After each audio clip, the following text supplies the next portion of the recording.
Alright, so today I had the very special privilege of being invited on the Chronos 1.17 tour before they updated to 1.18, which they just recently very did. So this was the last tour that they actually had for their 1.17 version of the server before they did update. So I'm definitely very grateful to be a part of this, of course, because I obviously know some people on Chronos, as well as use quite a few things from Chronos that they have designed and stuff like that for 117. So it's sad to see them go. Something that is really, once in a lifetime experience. So I'm definitely grateful to be invited on for that.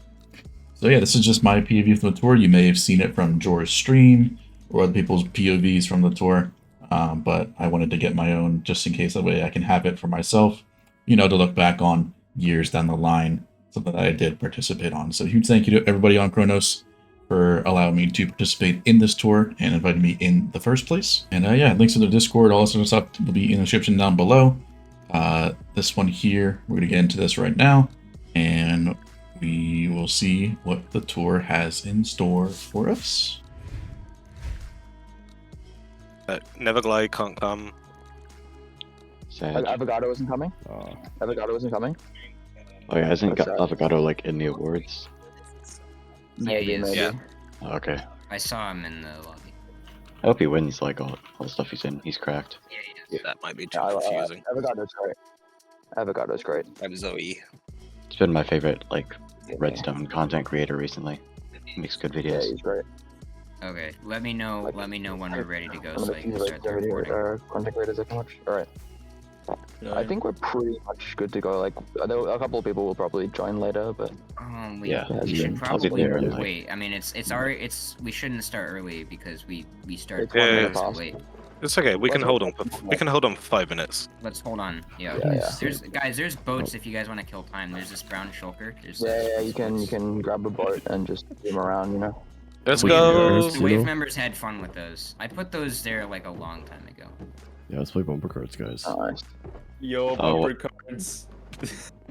Ah, We kept shit. seeing those boats throughout the tour. Oh, hell. Boom. Should we take a Alright. screenshot at the beginning of the tour when everyone's here? Yeah, sure. Long. Oh my god. Let's wait and then the do that. the internet different the ping differences. Oh. No. Stop. Love when you Right. crash and the boat just freaks out.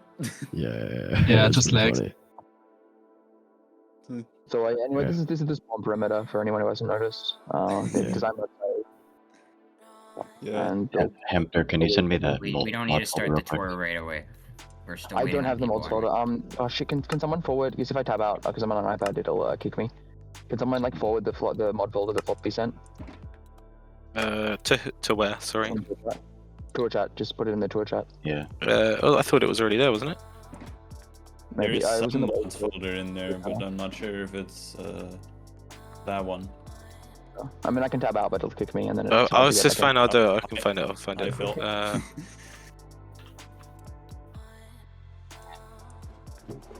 Yeah, my current Alright. mod folder is crashing for some reason. Passenger? I'm No, just gonna okay. make a new instance real quick. I got. Oh, he put it in the wave tech tool. All right, thanks. Ah. Thanks for the boat. Oh, sick. Thanks. Yeah, this is the base tour. It's the base tour. Where are we putting the tool chat? Yeah. Already did it. Oh, nice. Thank you. I trust Too quick everyone for me, with too quick for me. viruses. I don't think anyone else is going to be hopping in. Floppies. Just. Oh, Floppy's coming. No, just it's his mods. Oh yeah. Okay. Well, we should explain the rail line to Andrews because he asked. The Username rail line? account. Yo. That is for moving chest carts from the end into the bolt network. Mhm. So Yeah, it leads to the portal. and the I portal think they leads pull to the down. Wait, what do station. they pull down? Yeah, they pull down here. Land on this, and then we just send them through. Neverglide's Yeah, gonna be here. Llama's gonna be here soon. Llama's gonna be here soon. He's just he Let's said go. he has Let's to do some go. stuff. All right. Yeah. Then I'm glad then that I was correct for like actually messaging him and letting him know that the tour is now, because if he wasn't invited, then that became kind of a dickhead move. I didn't get Yeah. invited, of course. Yeah, Yeah. Username account. Yeah, it's Euler. that's Oh, Euler. That's that's- Euler. Okay. But I not commit suicide by teleporting. Does everyone have gear? Has everyone gone up to the little room inside the football and gotten some gear? If not, Looks like head everyone upstairs. does. All right. You'll Lost seem it. to be fine, yeah. Yeah. All right. So yeah, welcome to Chronos. If you come down into the staircase here, then you can go through the portal, the 3x3 portal. After you've gotten gear, of course. Yeah. She can catch up. She can... Wait. Okay, you didn't warn me. Let me start the recording. You have to start over, Hamter. Alright. You have to start over, Hamter. I was done. It's Yeah, from fine. the very start. I guess The no. Chronos is the perimeter. And if you come down into the staircase, you'll see a 3x3 portal, and that leads to the spawn station. So we'll just head through there. Has Oh my has God. everybody So got everybody's got gear? Ari, can you stay Yeah. behind and like, unless are you recording? No, I'm fine. Okay, can you stay behind and like, if people join late, can you just like give them pointers? Yeah, that's fine. I'll be there in a second. Very nice. This is our spawn station. So this is the first time you're going to see the piston bolt network, which was designed by Kaizen and assembled by Arnaut. This is a very, very cool network. It is completely encoded and point-to-point, which means there's one central network that every station is connected to, and you can go from any station to any station using a 3-digit hex code, or 3-hexit code, which you can input either at these lecterns, or you can use the quick select panel here to use a location that's stored in the ROM. Now, another cool feature of this network is that you can input the same code at any station, and you'll always go to the corresponding station. So this little map out here, if we put in the code 800, we will always go to the quarry. If we put in the code 000, we'll always go to Nether Hub, no matter where you are on the network. So I guess we can just hop in the cart, wait for a few seconds after the person has gone in front, because it does have a timing edge case, which still has to be fixed. I think we did fix it, but in case it has, just wait a second. Yeah, okay, we fixed it. Never mind, you can just get in the cart after it's spawned. So now we're heading to Hub. This decoration was designed by Astral and Balmishkite, by the way. Those the tunnels we just went through. Yeah, this is the Nether Hub. It's a 600 diameter circle. Maybe 600 no, 600 diameter. I think 25 million blocks mined, 26 million blocks mined, all hand mined, of course. We like to dig here.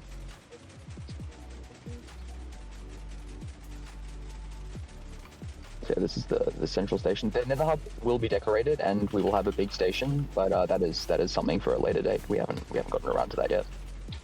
So yeah, this is the station, and if you fly into the center, there's like a little glass platform, and that's how you get to main storage. So that will be the next stop on the tour. So just head through this portal once you arrive at the station. Let's wait for people Maybe to you show can. up. Yeah. Let's wait for There's people. Still still- people on the Bolt network. There's still people traveling. Just- We should probably. Just because we were I'll wait, short I'll on wait. time before the tour doesn't mean we need to be rushed during the Yeah. tour. I'll be slower. I'm logging in right now. Oh, there's a bit of a collision at the intersection. How Oh, have a crash. Unlucky. how did that Make sure happen? you didn't How? break any of the network. No. What interval? Yeah, just don't hop in the cart immediately. Still, I think that Just might we have to still be wait a second. problem. It needs a second to cool down. And we just added some repeaters, but there might be a timing edge case. So I'm sure there is, because otherwise it wouldn't have happened. Yes. So Alright, when, everyone's here. just let me let's know go. when pretty much everyone is at the Yeah, main everyone's here. storage. Everyone's here. Almost everyone. All right. All right. I'll let Mayday take Ow. over for main storage. He knows more about it. All right, so I know- welcome to main storage. Oh, yeah. On one second. go on, let me go on. get this. Okay, so we do a hybrid system. So we do encoded for the bulk item types, and we have filter-based chest hauls. The way it works, basically, you put in mixed boxes. They get split into single item type partials, and then they're unloaded at a maximum of 8 times hopper speed over the chest haul filters and some filtered box loaders for the bulk items. Unstackables are separated at the splitter and sorted using OB's unstackable sorter. Bulk items are encoded and stored in the remote bulk. You can fly in CS north following the dropper line to see the remote bulk if you want. It has capacity for about 1 million of each of the 252 bulk item types. We've recently upgraded to this passive restock quad bulk haul. It's by Hamter, Obi, and myself. Basically how it works, when a chest in the hall empties, it'll just restock it with 54 boxes from the remote bulk. Other upgrades in the past year, Optic modernized much of the encoded logic below. It's been working great and fixed all the issues we had. We're going to continue working on future upgrades for this main storage while OB is working on the complete overhaul new version. Any questions? Can we showcase player call? Yeah. Go for it, Chase. Yeah, so we just grab a redstone dust from the box display and stick that in this green box, the call input. Then you submit that, and then it'll go to the encoder and call the corresponding items from the remote bulk. Oh, piston, okay. Calling some We're gonna call pistons. 54 Hopefully, boxes of pistons.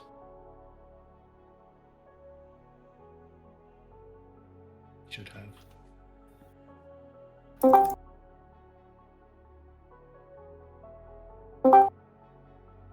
Oh, That's all of it's a them. blump.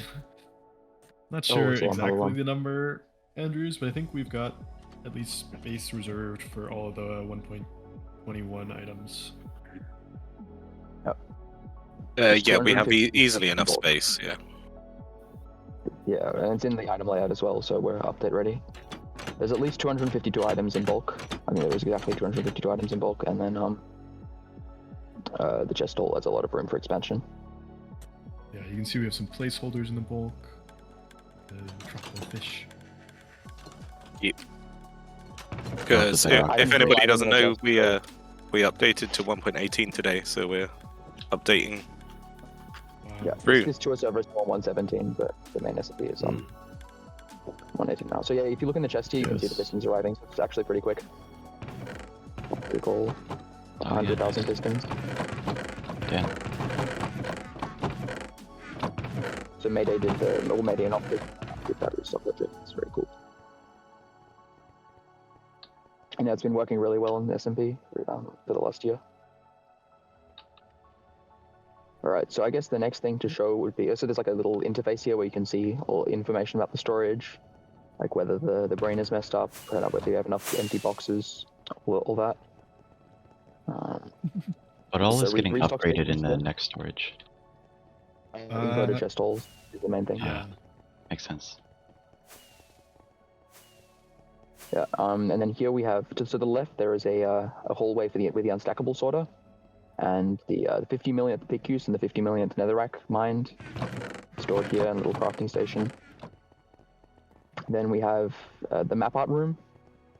So this is a 5x5 of Technoblade that we made just after we passed. And if you walk through, then you can see some of the other stuff that we've made. So this is a Oh, sweet. 3x5 or 3x6 of the Cosmic Cliffs that Alugia made pretty much solo, Damn. which was quite a big grind. It's staircased as well. I think all of these are staircased pretty much. So big Flumpy. map art makers, yeah. Yeah. To the left, so outside the map art room, there's a little furnace array designed by Floppy based on a concept by Andrews, the distribution concepts. And so yeah, you can input whatever you want pretty much, and well, anything smeltable, and then it'll smelt it at exactly 2 times hopper speed and distribute it into the output. Oh yeah, that's clean. Yeah. And then here we have a little mass crafter by Mayday. Mayday can explain this, I guess. It just works based on the modulo 4 splitting concept that Andrews popularized. It does about 2.4 million crafting operations per hour, and is, mostly hopper locked, all that good stuff. Pretty simple. Yeah, it's a nice thing. We'll give Nice and clean. a demo of our Redstone factory, which is a little more impressive. Yeah. And then we've got like the miscellaneous farms here. There's this cocoa bean farm. It's 2 game ticks. So cocoa bean. Just recently built. I just seem to have lost internet connection just as I flipped the lever. Oh, there we go. Nice cube. Yeah, there we go. I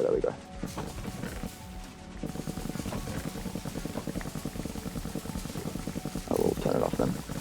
There's a little dispenser crafter by Optic here. I think this crafts like 72,000 dispensers an hour. We use a box maker to get this like specific ratio for the crafting, so that you get the pickup order right. But yeah, it's a nice little crafting machine. I guess the next thing to do would be, there's also a little enchanting room here. Mario and Luigi. So the storage used to be 100% hopper locked, and due to that, Dylan thought it would be fine to fill the storage with mobs, which is a great idea. Yeah, we got pandas, we got Mario and Luigi. It's fine. This Actually, part the isn't. champions This part isn't. That is actually fine. Or maybe it is. I don't know. Anyway, moving on. It'd be nice if everyone could set the spawn point Can- here at the end portal entrance. Can we just pause the? Can we just pause the tour for a second? I'm just bringing the last guys back free. They're just about to join. You just teleport them here, right? Yeah, well, I had like 4 of them, so I was just taking them. Yeah, But I've lost some. This is a creative copy. This is like not a creative copy, like a mirror copy. By the way, this isn't the actual SMP, so we're not cheating on Okay. We don't teleport on the actual SMP. Just to clarify. Is who's missing? Is anybody missing right now? Yes, avocado and me. Avo.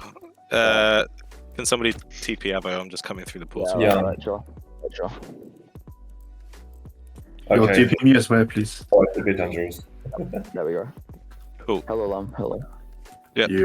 Now everybody set their spawn. That just got This bed? TP'd and stuff. Set the spawn to this bed.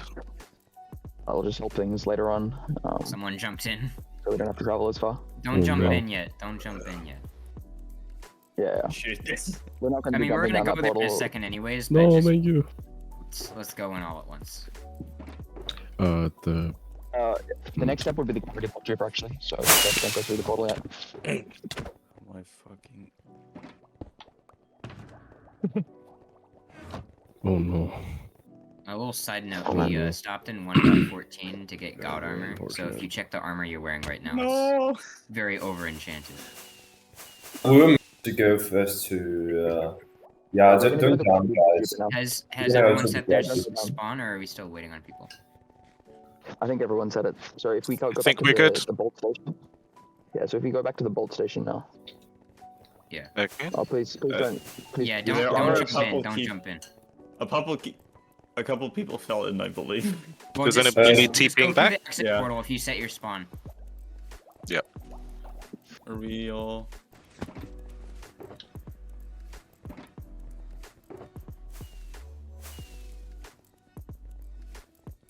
Did you get the? Yeah, Andrews and username come with me to portal. name is Euler. Alright, come to the bolt station. We're gonna Yeah. go to gravity duper. So just head over to the little Oh, station there. Where's Andrews? Are you sure there's enough delay? It seems like this minecart is still Yeah, spawning. wait a Wait little 3 bit. seconds. Wait a Wait little 3 bit seconds. Okay, now the next person can in. Yep.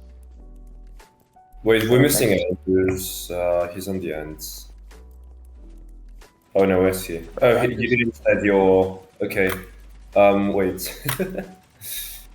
Oh, okay, I got it. I got it. And Just make sure you don't mind. Can we go with username? Okay, Andrews, we're gonna go to the duper.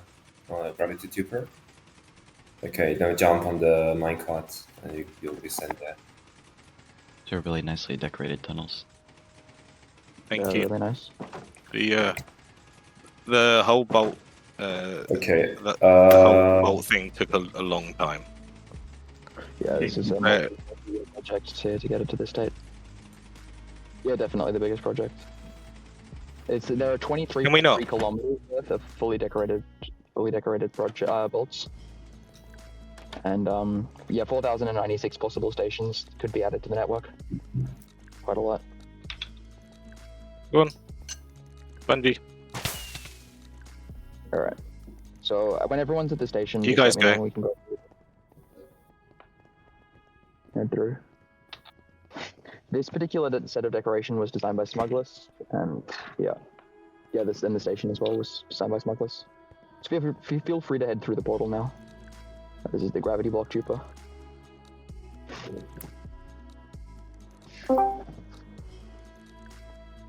And it's not just a gravity block duper, it's also a color swapper. So quite a lot of people contributed to this project actually. So the main contribution that made all this possible was Silly String. So that was something originally discovered by the Chinese community, and Intricate and NBD figured out how to abuse the behavior to replace the end platform infinite times per tick. So every single time it gets an update, it'll just set the end platform to string again. And using this, we can make a extremely simple gravity block duper that you can clock at 6 game ticks, so 192,000 concrete an hour. And and it basically works without having to side excel the concrete powder. Is a bot in the end? Yes, it is. Loaded. Yeah. We should turn this on. Can we turn it off so people can wait at the end? So this is a gravity blocks duper swap color swapper by Bread. So it swaps out all the concrete blocks with this big feed tape here, and it puts in like a buffer setting when it switches between types. So let's select light gray concrete.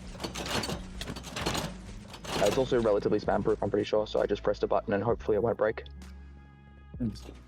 I think Brett said he tried to break it for a long time and he couldn't. So I'm hoping there is this extreme edge case I think that breaks it. Yeah, you can dupe multiple colors at a time if you wanted. However, we don't really need that. And the new concrete storage, which Nose is working on, will have some pretty cool features that make that completely useless. That fit that particular concept. Yeah.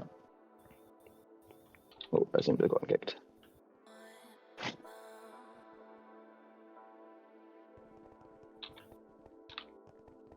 So after it's turned off, just feel free to head through the portal. Oh, oops. Do we carry the glass into the end now? Oh no, just place it back down. Just place it back down. Yeah, just place it like that. Don't worry about the TNT. It's fine, guys. I don't think TNT is one right now, though. no, Careful not to it, break the string. Careful not to click on the string. the TNT is cheaping it. What? Wait, why did you guys flick the lever here? What? It's fine. Okay. TNT's not going anywhere. It's all fine. Whatever. All fine. It's all fine. So yeah, just feel free to head through into the end. Yeah. And after everyone's gone through, I'll turn it back on. Okay. Alright, this may lag your client if you don't. Yeah, have but player to use. So I would keep your distance if you don't. Yeah, maybe go into spectator mode if you're unsure. Yeah, this does have toggle states in this particular wiring. This was designed by Shinji and Bread. This particular concrete factory. I guess Bread and Shinji can talk about it then. Yeah, I don't think like any of the toggle states are like really toggle states though. Yeah, it doesn't matter where it is. Like for example, like for these like leaf structures, it doesn't matter if it's like in either like state. Yeah. Actually, Ches, can you toggle? Yeah, this is the powder Yeah, mode. we should have turned it on to concrete, to be honest. Yeah, turn Oh, it off, okay. and then If that's the you case, can then you toggle. should probably turn this big concrete factory off, and then we can Yeah. go I'll- into concrete mode. Now you can Alright. turn the tuber back on now. You can turn the Fitting tuber the back on now. yeah, into you your can wiring do is a that. crazy flex. I think can we? Yeah. We fit that in at like the end, and I made a little small change to fix an edge case, and somehow still fit it back in. It was pretty funny. It's based. Yeah. Yep. Love it. Yep. Yeah, so it's gonna Big start any fan. second Okay. now. Please don't punch me, Brett. I have bad ping, and I could die in the void. Yeah. So any second now, concrete will start coming in, and then you can see how the Any tuber second, itself any works. second. I think powder mode's probably self-explanatory. Yeah. That doesn't really need an explanation. Yeah. Is this Yeah, server right. hosted EU? Yes, it German. is. Okay, that makes sense. German, I don't remember exactly. Ah. So, it might be better to see this in So if you go in free cam or CS, you should see it moving around. Oh, it's fucking speedy. I'm trying to showcase it, but it's fucking laggy. It's okay. Bro, this thing just crashed my game. I got it on recording. No. Oh man. If you guys That's can't unlucky. view it in person because it's too laggy, I have it all on recording and post it to YouTube. Yeah, I guess you can turn it off now Alright. if it's crashing people's clients. If this that's the uses case, quite a then few it might be a cores, good idea to just fly away for a little bit. If you're Just turn it struggling. off. Turn it off. Just turn it off. Oh, just- okay. I mean, yeah, that works too. If I This storage ignore does the work, Yeah. but it's really old. This storage is 2 years old, so it's this isn't the best. We don't have to focus on that. No. But, Served us well though, while we needed it. Yeah, it works, and it does Well, the thing. Something What's actually the good. So something actually good to talk about the variable load is from crane data and optic. Those are pretty neat. On the bottom, instead of the common variable load, there's like the one that's also so very popularized by Andrews, which they are locally variable. These just have a global logic that makes them variable. This was original by Optic, I believe, and then Crane, and then Optic and Data made them better. It's pretty decent. There have been improvements after this one, but the concept is like actually very, very good especially for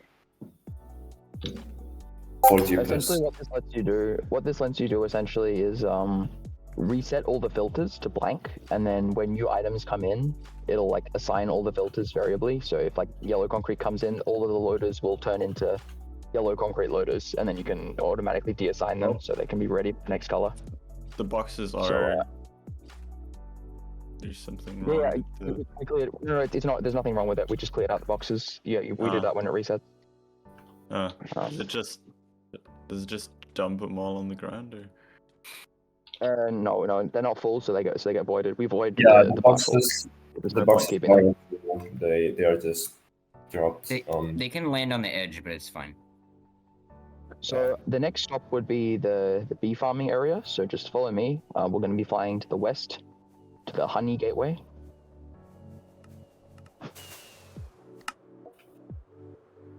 Oh my god, it looks so funny. With so many people flying to the same spot. I love gateway cooldown. It's really fun. Yeah, gateway cooldown is an amazing feature. We'll just wait a bit. There we go. We should have. That would have been a good idea, Brad. Oh well. Your work knocked me off. Oof. Well, it looks like most people are through. So this is the bee farming no, area. we still have a lot. There's still a lot of people. There's a lot of people, Hampter. Please just wait. There's a lot of people on this side. Yeah, I'm sorry. Alright. Yeah, it does not chunk regen, Phil. That has been fixed. Why is everyone scared to go in by themselves? Because we wanted like everyone is too polite. Everyone is too polite. Yeah. Yeah. I'm gonna let the. Yeah. Yeah, that's everyone. Alright. So this is the Venus land, as we call it. I guess it's probably self-explanatory why it's called that. It's like a play in the words Venus, the way a certain person pronounces it. So we have here a 6-game tick Venus farm by Floppy Donkey. Let's go. Which you would get 130 BNets an hour, and for some reason in new versions the rates are tripled without having to do anything. So that's a nice little boost. Floppy on top as always. Nice little boost. Exactly. He's ahead of the game. Yeah, it also farms birch logs, which is a nice little bonus. They got some crafting stations here for the different honey drops. And the decoration is really nice. It's by Foxo and Sayu. The drops also have interior. I also wanted to say that the decos are best experienced without Fulbright. So yeah, true. Or shaders are nice. If any of you have Fulbright on, I would just turn that off. There's a lot of stuff being done with lighting and rebels here. It looks really great. And it wasn't a pain to build at all. No, it was very fun to build. Do you want to talk about the floor, maybe? the rotated deep slate on the floor, that was very fun to build. Yeah, all the drops have interior as well, so there's a lot of details in this.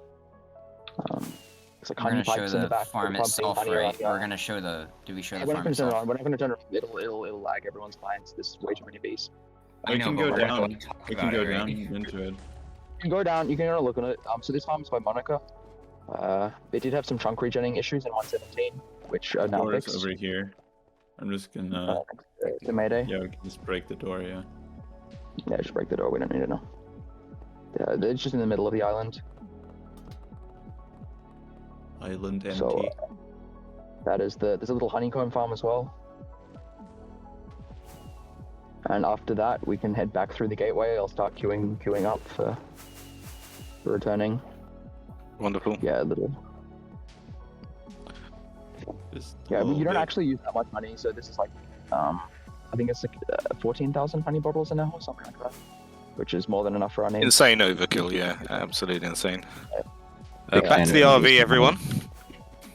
Yep, back to the RV. I love not using honey. Alright, Tiabo.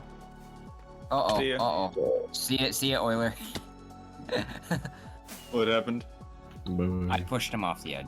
So over to the He didn't die. Spruce Gateway is next. This year. I'll head Just through. start going in. Just start going in. Yeah. Oh my Yeah, God, you this guys is- go. Don't be polite. Don't take your No, time. it's because of the gate. It's Close because of the the door. cooldown. Yeah. Andrews, are you good? They closed the He's door. just. I just saw Andrews flying into the void. Oh, no. Live, yeah. Okay, yeah, that's fair. He knows what he wants. Where are we headed next, Yeah, Ham? the UTF Oh. and Fungus area. That's the UTF strip and Spruce Fungus. Gateway. Back through. Push back through the portal. Someone should probably stay here and get the people who come through. I will. afterwards. I will wait Yeah. at the Oh, end. okay. Yeah. Alright. Nurse. Just let me know when that one's through. Oops. Oh. Let me know when that one's through. Yeah. Doing it. We'll still Where's do this everyone? We platform could to throw it signify a while that it's ago. here. Oh, no, we have to press it first. That's not Yeah. how it works. Is the toothpaste here? Yeah. Okay. Some people are looking at map arts. Yeah, that thing's gonna haunt me in my. Hello, Ches. You look different. Alright, are people ready? Like to come through the gateway? Is everyone here? Where? I don't think. Which gateway is it? I've got turned around. The one with stripped spruce. With stripped spruce. Oh, there's players standing Yep. on it. We're here. I'll come through to the other side so people can go through. I can also teleport if people really need it. Holiday. It's okay. Last people are coming through now. Alright, nice. Alright, I guess it's our turn now. Yep. Oh, someone else is coming. Alright. Who's this? We got him. We got him. Let's go. Alright. No, Nice. no, they don't never like not. If you need a TP, just ask an admin. We can teleport you. Yeah. Yep. Okay. Everyone's here. Fuck. Didn't see that. You didn't see that. We'll Okay, be so this is the- attacking that just like player debris use. Alright, yeah. So this is the fungus and universal tree farm decoration. So I want to compliment J2 very much because he had the task of decorating these two very ugly floating Love devices J2. just floating in the void. And he did a really good job. So this is like a really aesthetically pleasing build in my opinion. It's got really nice gradients. Yeah. So Best view yeah, at a distance, to be honest. Yeah, it looks really good if you like go into free cam and like fly out. Very attractive looking build. It's like do a little spin around from Yeah. from far away. It's nice. Yeah, I love a good J2 build. Alright, so the build that I'm going to showcase here, because for game to UTF we have a faster one anyway, is not really worth showing right now. So maybe go into CS for this one. Hopefully it won't crash people's clients. I make no promises. This is a bit of a piston spammy farm, which is unfortunately needed for Fungus. But let me set this up. It won't crash my Crash client. your I just No, No, his honestly, iPhone Hamster's running- Hamster's he's running iPad like runs Bedrock better than my Edition right now. computer. my iPad is like actually insane. I don't No, understand like how for it's real, so it runs good. better than most computers. It's ridiculous. Yeah, it is an M2 It's- iPad Pro. So I don't know, it is pretty decent. Everyone pretty needs decent. Hamster's iPad. It's crazy. Just give me a second to cut the looking angle. Let me just do this so I don't. Okay. This one runs fine for me, but dual UTF is... If this crashes your client, then dual UTF definitely will. Yeah. You can just watch my Yeah, stream. this runs to see fine for them. me. Never Yeah, mind. yeah. If you want to see it, just No, watch your stream. I didn't get the alignment right. Give me a sec. I seem to have crashed. That's unlucky. We Oh We no, jinxed. Hamster. I'm What's happening? I'm MTS. Oh no, Hamster. Through the wall is like spazzing out. Wait, one sec. I can do this. It's just gonna take a couple seconds. Okay. I believe you. iPad. Yeah. iPad Is mob gaming, is let's mob go. spawning on? It is turned off. I just killed the Enderman. I just slashed. Okay. Killed them. Okay. They were here to Okay, begin there we with. go. As you can work. see, this is Yeah, our no, cobble farm. Yeah, okay, it works. It works now. It works now. We are gaming. So this is a Oh, there we dual go. core 4 game tick fungus farm. The dual core 4 game tick fungus farm. So 2 game ticks essentially per plant, and it's optimized for shroom lights. So it gets a lot of. It's 20,000 shroom lights an hour and 530,000 items total. It uses these block 36 TNT dupers that were designed by Krebs. So basically, if you push if a TNT explodes inside a moving block, then it will only deal 1 damage to items and items at 5 HP. So it basically lets you destroy these giant block streams without having to worry about the items getting blown up. So it allows for this like really insane layout. Yeah, they're really satisfying. So a lot of items come through. You can watch one of the calls. It also has detection for like when an item reverts, something was on it, it'll detect it and replenish it automatically. Yeah, thank you, Lum. That means a lot. So yeah, this is myself and Krebs. Krebs did the TNT stuff, which is the very cool part. All right, I will Very now turn the nice. farm off. Can someone turn the farm off? All right, I can just pearl out. That's also fine. Yeah, it's off. Nice. It also has like the nice. 4 game ticker dead in the back, which is pretty cool. But one sec. Shit blew up. What? It's It blew fine. up. What? It's fine. It's supposed to do that. Yeah, it's supposed to do that. Moving Someone must have on. flown into it. Moving on. Someone must have flown into Oh, it. It unlucky. does. Yeah, moving on. Moving on. Unlucky. It does not do that in with intended use, but whatever. Somebody okay. joined, oh no. Yeah, moving Very on. Let's sad. go back to the main gateway. Oh yeah, if you spam the on-off switch, the on-off switch is not spam-proofed. I did not expect that would be an issue. Ow. Oh, did you turn it off while I was still placing? That would also do it. I'll just TP. Ooh. Oh no. Oh, are you inside the redstone? okay. Or? I'll attempt to help. Okay. All right. Mom, Yeah, are you fine, still fine. inside of the thing, or? Can we have one person okay. Alright. dedicated to turning off the tree farms instead of having Yeah, multiple people? I'm do it? gonna assign Ches to do that. I'm gonna assign Ches to doing that. Yep. So now we're gonna I see see. something that I think will Nope. enjoy. That is Nope. the dark oak. The dark oak. Yeah. Yeah, dark oak. Everyone to the next platform. Definitely Yeah, turning on next platform. shaders for this. I love the edit Yeah, for this next farm. if you have this one. Yeah, it's great. It's great. One day activation will do it for sure. Yeah. Oh my god. 2028 Go calling that it out. now. Is it a fucking Yeah, game? Just, Yeah, this is the dark oak decoration and the dark oak farm. I'll wait until everyone's gone through. Everyone's gone. Everyone's there. Yep. Alright, everyone's here. So these houses, so this house on the left was made by Avogadro. The house on the right, the really detailed one, was made by Floppy, and the one on the back was made by Lulu and myself. It was very fun to make. I enjoyed that. I think I passed out on the Don't go in this house. chair. I found an Among Us. Yeah, ignore the Among Us. Ignore the Among Us. Amen. You may see that again. Yeah, the interior of Floppy's house, the one that little and I made, it doesn't have interior, but Floppy's house is like fully decorated, fully kitted out. It was not. There's a book in here that says, like, if you read this book, you can feel the pain of the person who had to build this. You go to the lectern and click on it at the entrance. No, someone took the book. No, can someone? Don't can take the someone book. Don't take the Hey, book. Don't take the book. Please put the book back. Who took the book? Can they please put it back? Okay, I guess not. I'm checking the Seriously? inventories of everyone right now, and I'm gonna call them out. I'm gonna call out whoever took it. Good job. You ruined the joke for everyone. I'm gonna call Yeah, them out. whatever.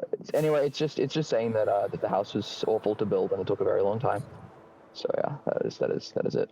Let's fly into the 1984. let's fly to the tree.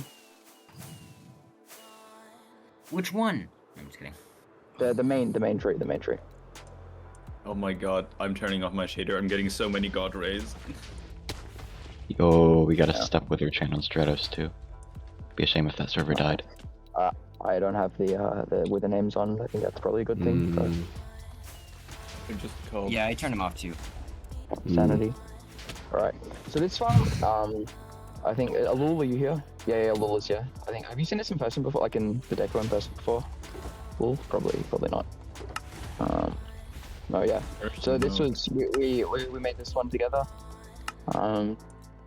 So a big massive thanks to Lul for all the work that he put into this. This is a farm, the Dark Oak farm, that is pretty much. Yeah, I'll turn it on. I predicted the speed of this farm will never be beaten unless Mojang adds something interesting. Ches, let me. Oh yeah. I'll handle that. 1 by 1 Dark Oak trees. No, It's also the that's fastest. even It's after also the- the fastest apple farm. It is the fastest apple farm. It gets 2,000 apples per hour, and it also loaded into boxes within the cube. So I'm gonna set this up. Yeah, mod briefing is set to true, right? Yeah, good. The core is really fun to watch. Yeah, so I'm gonna just set this up real quick. Yeah.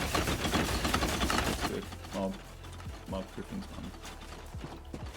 There we go. Oh, Now it is running. This is so sad. You should have frames. You should have frames. I have 2. Yeah, Yeah. that's 2 frames more than 0. You're fine. Facts, your facts, frames? facts. I have 20 FPS. I'm on an iPad with battery, but right. I have 35. 12 game tick reset. Yeah, turn turn smooth lighting off and block breaking particles off. Turn smooth lighting off. That is the big one. And block breaking particles off. In my opinion, this farm is Hampton's magnum opus. It is. And Lul, we can't forget Lul. We can't forget Yeah, Lul. He did yeah. But what it is. personally, as your friend, just watching the amount of time that you put into this, there's a lot. You know, I remember like logging onto CMP and you were showing me like how you managed to solve some sequence, and I barely understood maybe 5% of it, but it was just so impressive. I told you like 3 years ago, make a Dark Oak farm, and you were like, no, that shit's impossible. Yeah. This was a long process. This was a very long process, but Oh my god. it is. I was very fun to work on this. All right, I'll stop planting. But as you can see, the bottom has like 8 dispensers. It's all very speedy. All right, I'll turn this off. Player have to stop. There we go. Hi, Ari. Hello. Yeah, just flick the lever. Yeah, I can. I'm just watching in free cam. It's just easier. Yeah. Yeah. It's just like a slideshow for me. Okay, yeah, the detection in this is pretty cool. So basically, there's this observer above the piston. Yeah, the observer there that's clocking. And when that grows, so if you can see, look at the dispensers. Okay, it just got turned off, but the observers get pushed up and down and zero tick the dispenser every 4 game ticks with no block event delay. But basically, the pulse is removed in block event phase, which is after the tree has already grown. And at that point, the block will be behind the observer, QC powering this piston, which will then this piston gets updated, it starts extending, and then the entire thing triggers and it zero ticks because the block is removed. So it's a very compact little setup. It also powers the dispensers without having to mess up the pistons. It's a nice little trick. I'm sorry, I didn't so understand that. again, Can you repeat that? I'm sorry. Again, this was worked on with Lul, and I think Lul was working because this is based off a 112 farm, which Lul has been working on for like I don't even know how long years at this point.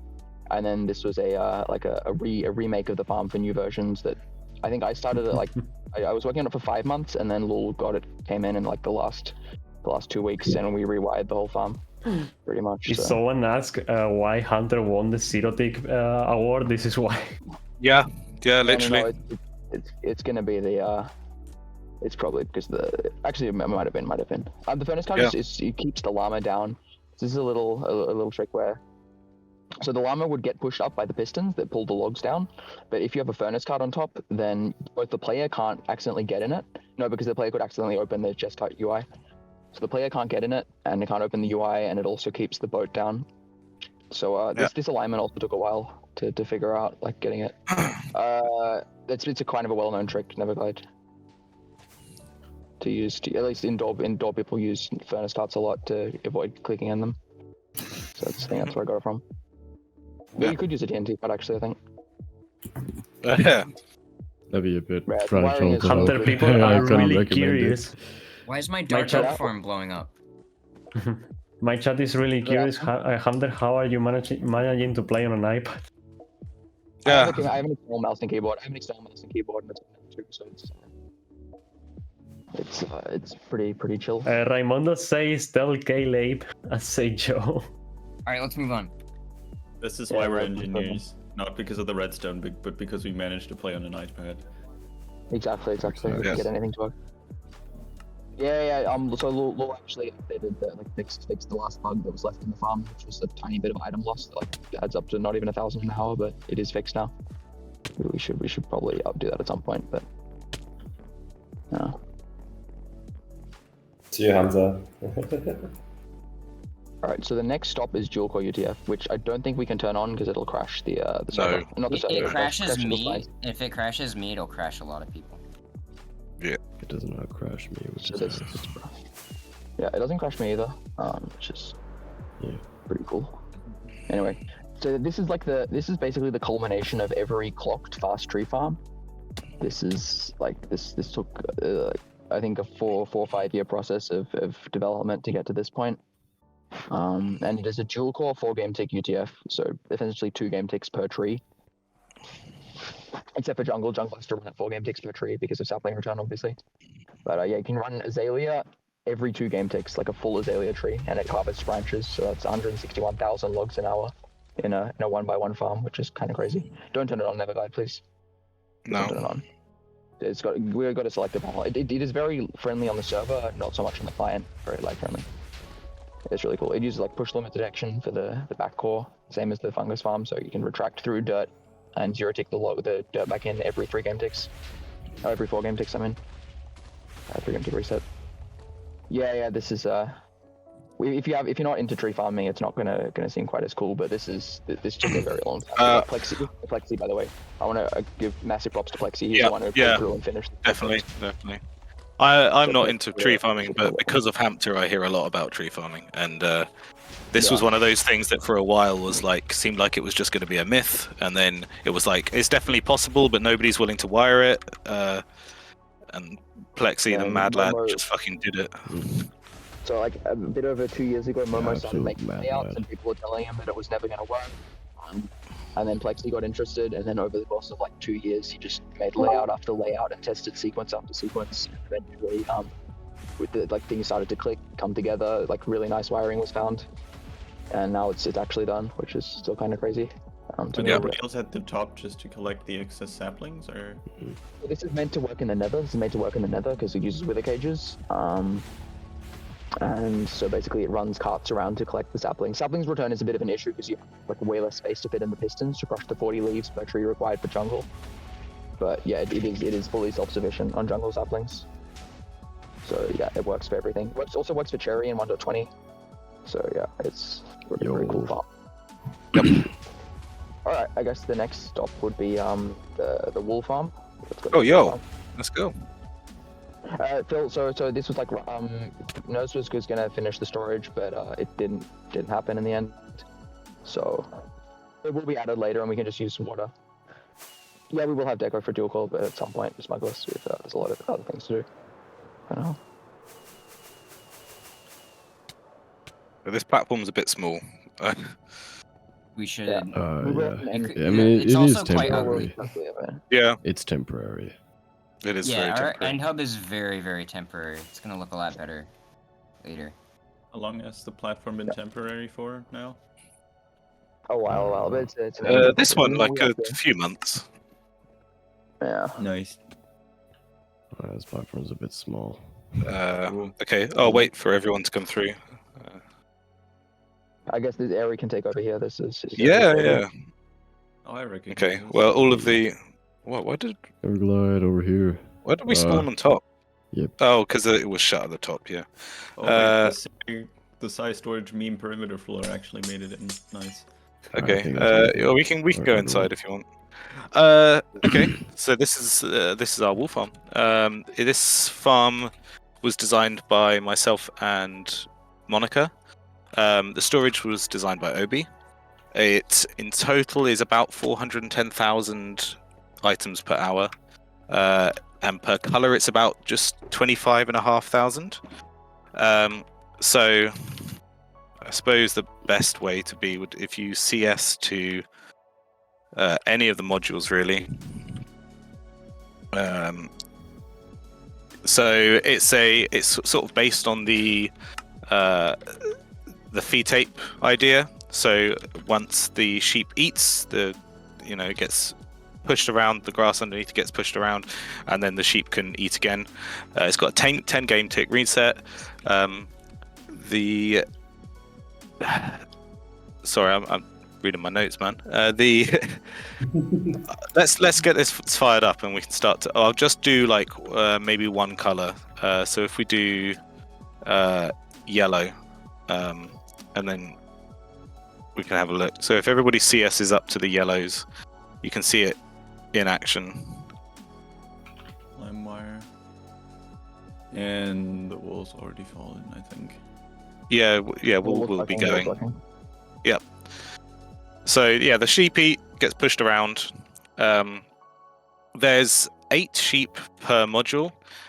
We did a lot of testing on this to see how many sheep per module would be best, because obviously you could just spam it full of sheep if you wanted, but you encounter this thing that we call dirt pores eventually, where essentially the sheep, when they're all together bunched like that, they can eat the dirt, they can eat the grass block before the sequence is finished pushing, which means that you've got sheep sat on a dirt block without any grass, and because it's detection based, you end up waiting for that grass to get turned back, the dirt to get turned back into grass. So you end up waiting a long time sometimes. So 8 sheep was the magic number that we found was the best for rates and lag. We tested quite extensively for lag on this as well.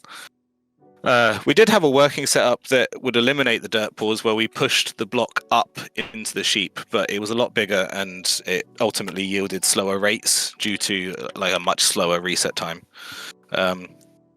So yeah, that's pretty much it. So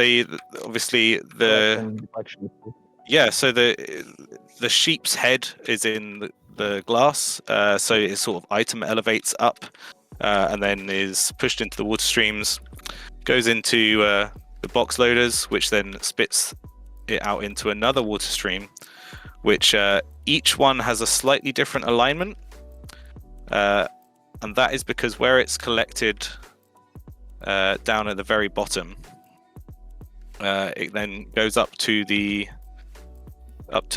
storage, where it's then all item alignment based. So instead of having to like do box sorters, this is the storage was designed by Obi, but the item alignment stuff. This is from Monica. Yeah. Encoding.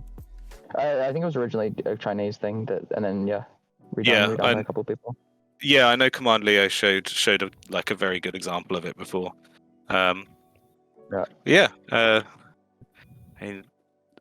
That's pretty much it. You align it. You encode it by aligning it against a specific hitbox, and then you decode it by like pushing it against that hitbox again. And if it hits it, then it'll be sent into the correct water stream. If it isn't like aligned against that hitbox, it'll just pass through it. So that's how that works. Or I guess you hit it against the next largest. There's different things. It's not like 1-to-1. So sometimes you have to align the first one with a wall, and then you align the second half with a trapdoor or something like that. But when you go around right angles, it changes. But yeah. Theoretically, use boats to get like infinite alignments. So you could like have an encoded storage that sorts entirely based off hitboxes. If you wanted to spam like 5 billion boats. Then you can around corners. Just down to the pixel, isn't it? So. Yeah, I know it's like beyond sub-pixel precision you could get if you wanted, but that's a bit stupid. Yeah. Like floating point, I think you can get like float accuracy. So like billions of different options. Yeah, and Joel will do the decoration. Like as soon as the stream's over, he's gonna be like getting on and grinding out the decoration. Yeah. So that's pretty cool. He's gonna stream it out. Just when we accepted Joe as a trial, this was his first project main project was he wanted to do the deco for the wool farm. Since then, the wool farm has changed a million different times, and I think so far on CMP, all I've seen is a big cone. Yeah, so the thing is, I was going to work on a cone, like to make an hourglass, and then you told me the farm is going to change, don't continue there, okay? And then I say, okay, I'll wait for you to finish. And then when you were finished, you were again, so like, just tell me when it was. And at that point, I was just tired, and I was not really motivated anymore. That's basically what happened. Yeah, I mean, for context, we had an idea where, because there were so many sheep being loaded at any one time, Floppy had a good idea of, well, maybe we could split the farm so you could only run half of it at a time. So we had an idea of having a sort of similar layout to what we have now, but you would have another platform further away, like one over, where you could only load one half, and it would be so you could run the entire thing when nobody's on the server, but then if people are playing on the server, you just run it sort of passively in the back at half speed. We played around with that for ages, but the collection and the controlling for it just ended up being absolute cancer to try and sort out, so we ended up with this, which is absolutely fine. I mean, 410,000 is enough wool per hour. Yeah. Why are they so separated vertically, by the way? What? So I don't know. We actually don't know if this was helpful in any way, but it was due to a thing that we were told from Tuno that about piston actions in subchunks and entities. Oh. Okay.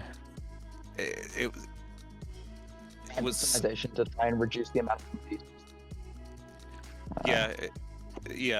It was okay. Yeah, it's something to do with if you have entities within the same subchunk, then it can be more laggy. And because we had a lot of entities, we thought that we would try that. So a lot of the sheep were in the original design. We just had it split out like that, so I just kept it that way. It didn't really make any difference to the end farm, but it just kind of looks cool. So the next stop would be the Endstone gateway. So there's like a nice chorus, like Endstone ship, at the end hub. So just head through the gateway there. And wait for the MSPT to go back down. How many sheep are there? Thousands. Oh god. Yeah, like 5,000, something like that. Yep. 5,200 sheep, something. We should. A big thank you to the people who built that in survival. That was a lot of effort. Yeah, that was the best part. I designed that farm and then couldn't actually help build it because I had awful connection.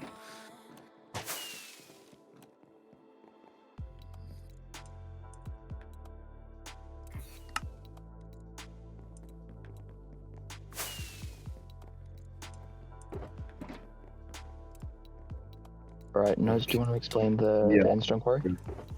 Okay, if everyone is on the... Just a quick overview. Yeah. This is the Endstone storage that we have. It's just the storage to stockpile as much Endstone as we can from the quarry that Body designed. I will visit in a bit. This was decorated by Yuno and Obi. A very, very good deck. You can fly around and check it. It's impressively good.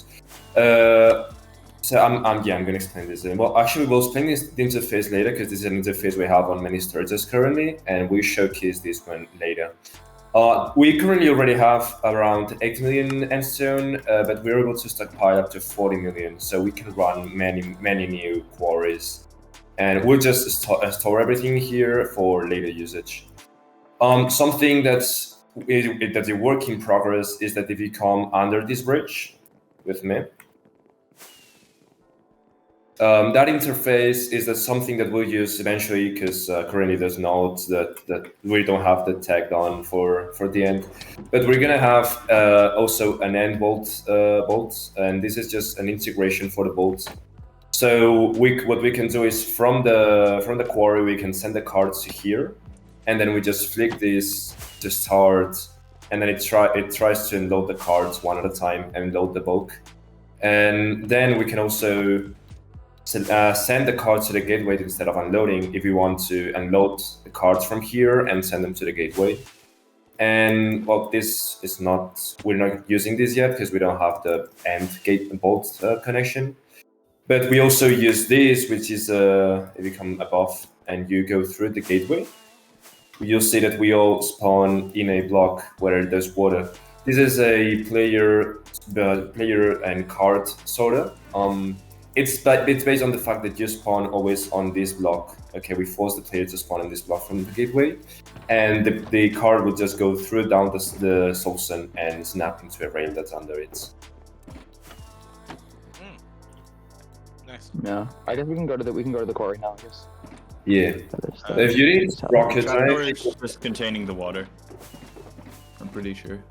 Make sure you have a lot of rockets. The water, and There's- so it's to contain the water, and also if it's to make it. So if there are a lot of stack cards in here, they cannot go elsewhere instead of the player. So it's to make it also stack card compatible. Okay. Yeah, everybody stock up on rockets. Yeah, if you need rockets, pick them up here, and pick lighters if you do need, because it's a slightly large flight. Actually, I'm gonna pick them. Okay. And when you're ready, start flying southeast. Yeah.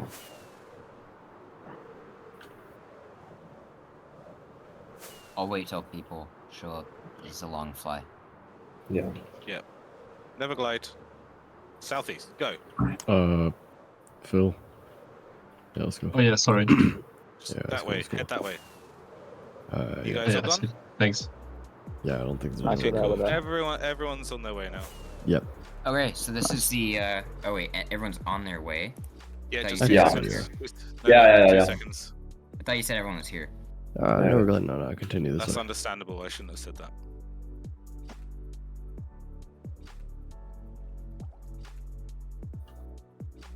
Yeah, I'll turn it on in a second.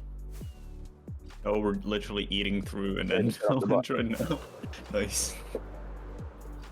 Yeah, just turn on. You can explain it while it's running. All right. Is it Quarry loaded? is Is it now loaded to running. the bot? Okay, nice, Yeah, it's it loaded. is. It is. Okay, it is, we it is, are it is, almost- it is. It is. Everyone is almost there. It's in sight, but there's a couple people. Okay, hold on, behind wait. me. Okay, I think we're all here. Okay, Uh, so this is the Endstone quarry. It was designed by me. It was designed by Attila and Binary as well. It's an 11 block quarry. This particular one is 400 blocks wide, or technically 396. And we've ran it for 1,000 blocks. So we've gotten over 8 million Endstone from this quarry. Again, it's an 11 block quarry. It's an instant unloading 11 block quarry, which means that the blocks are unloaded directly from the block grabbers. And that way it's a lot simpler and it's a lot faster. Previous 11 block quarries would have used an intermediate storage. But I came up with that concept like 2 or 3 years ago, and I've used it ever since. It's not super great in the overworld because of drop rate, but in the end, there's only one item type, so the drop rate is actually viable. On top of that, the quarry is trenchless. So as you can see, you don't have to make side trenches at all. It just runs. It just runs like that, and it's side trenchless on both sides. You also don't have to run a tunnel bore because this is kind of free. The end dimension just gives you 10 blocks of free space, so you don't need to run a tunnel bore either. The return stations are designed by Binary. He just like logged on one day and he just had the idea of just like using honey to pull back the observers instead of using a double piston extender. Yeah, which is a lot more complicated, and it's a lot. Sorry, I just got distracted. Sorry. It's a lot Fuck! You threw me off, Simple. Gary. Why do you have to I'm so sorry. start talking? Sorry. Okay. It's sorry. a lot easier. It's a lot easier to build. It's a lot simpler. It's a lot easier to build. Actually, building these was not a pain at all. It was really fun to build these. Actually, me and Divided built these. But with the double piston extenders, it's a lot more annoying. The TNT is dropped from above. Instead of so traditionally in 11 block quarries, it gets launched from in front. Actually, since Kazamer made his, it's been up excelled for some reason. There's not really any reason to do that. It's laggier, it's more complicated, it's harder to build. So what I've done instead is I just have the TNT drop from above, pretty much like a normal quarry. And it's a lot simpler and it's a lot easier to build. And this design isn't even that optimal. We have like a 4x3 version ready for V2. The brain circuitry is really small. I went through 2 or 3 iterations of the brain circuitry, and then this is the final one. This particular iteration took me 1 day to wire. It was really simple. And so yeah, there's also no armor stands, so you don't have to get Frostwalker boots. You don't have to place the armor stands and clip them into blocks. And that's about it. The block grabbers were designed by Attila, and so were the pushers. And that's it for this quarry. Also the items, as you can see, they're flowing right here. Is it about to move forward? We're on like the second last slide. No, we're on the last layer. Let's wait for it to move forward. But as I explained, the storage we have. Well, Phil's here right now. He designed these. Yeah. We load the boxes or load the Endstone into boxes, and then we put the boxes into a chest minecart, and then the chest minecarts get sent over here. There's none so far, but the chest minecarts would get sent onto a flying machine, and then we would take the flying machine and fly it over. So now the quarry is about to move forward in a second. So I guess we can kind of just watch it. But yeah, 11 block quarry. For anyone who's not familiar with what 11 block quarry is, it grabs blocks and layers of 11 blocks, which is not arbitrary. It's just because the push limit is 12, and if it grabs 12 blocks of 12 layers, then this layer right here that's left over would push limit it. And it would crash in that case. There's a way to make it 12 blocks, but I didn't bother with that. Not worth it. Not worth it. Increases complexity. Especially not for a core with 6 layers. So now it's moving forward. Oh, this is really cool. Yep. And then it has a circuit to automatically launch it once it's moved forward. So now it's on to the next layer. I'm gonna stop the quarry. So it just has an on and off switch. You just click the note block, and it once the grabbers return, they won't launch again. And when you click it again, they'll launch. Oh, like this instant wire, that's cool. No. Okay, so chat has a few questions waiting. Yep.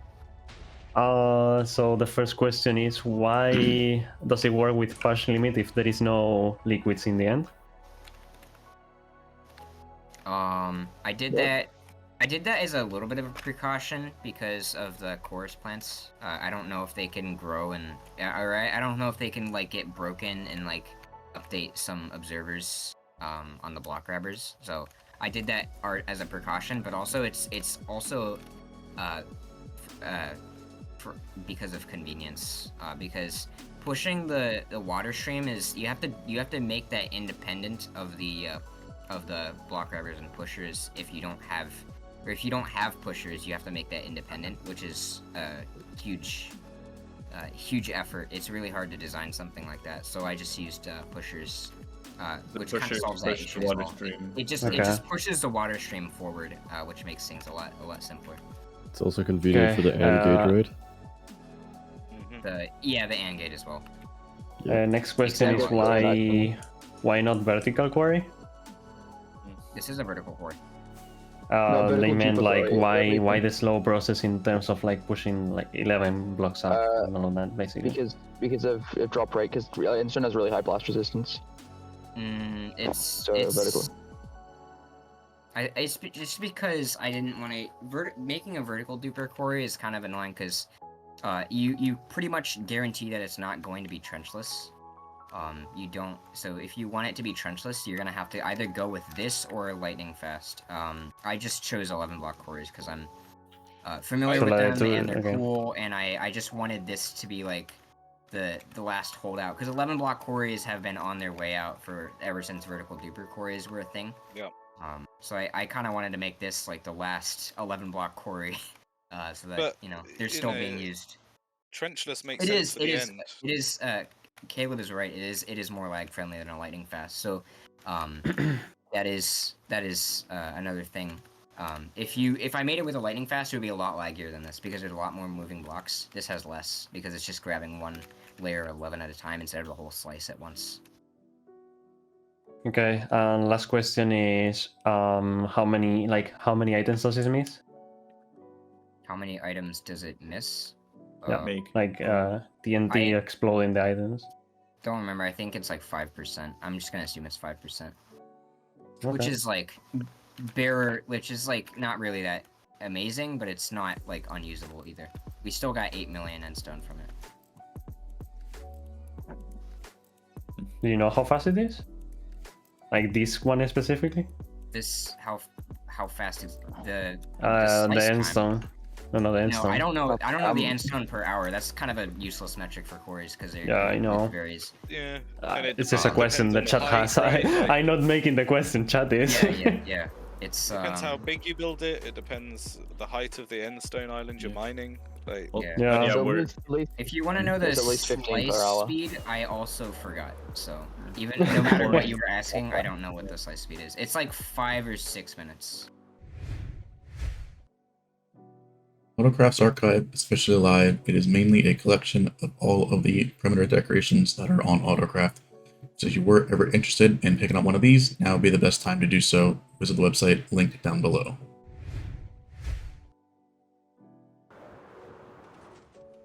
Yeah, the bolts are really fun to ride. Like after they got finished, people just rode them all day.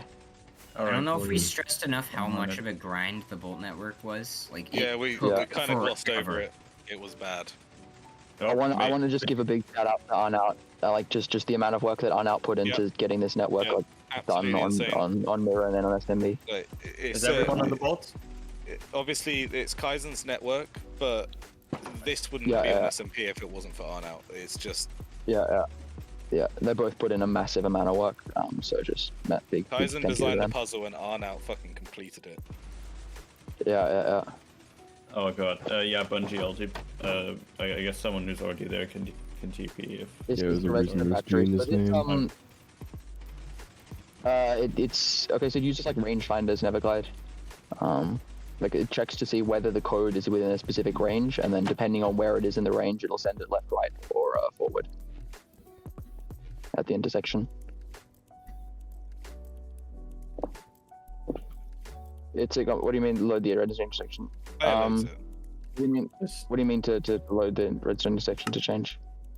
There's a signal strength signal carried along by the bolt, and that'll basically prime the next intersection. So if you look at the signal is being carried at the same time as the player. The signal is actually what powers the piston. Like the comparators power the piston. If you like CS to me, you can see one of the logic units. This is what we call the mesh. I think the way Kaizen explained this was that this mesh sees the network as a binary tree, and each red mesh will see the binary tree from a different perspective. So that's how it can route from anywhere to anywhere. Yeah. It's kind of like a tree farm, similar to. It's probably worth mentioning. You can chunk load this as well for cart integration for items and stuff, but we ultimately there's a couple of places where it might be useful for us, but ultimately we figured that 99 times out of 100 you're going to be traveling with whatever items you want to be sending anyway, so especially with staff compatibility. It's a lot of effort to do the chunk loading. Like it is like double the effort that we've already put in, and it's like thousands of hours already. So it's, and for something that's not really going to be used, we didn't think it was going to be worth it. But for some routes, we will add chunk loading, like for the gravity block duper stuff. Yeah, there will eventually be some, and we might expand later on. But for now, people are a bit done with bolts, understandably. All right, so if you fly over to the green Ender portal here, chest dream. if you fly over to the green portal here, Can I politely ask that people stop spamming firework rockets? Yeah, that would be nice. So Hamster, when are you gonna make the binary This is, tree farm? It's your.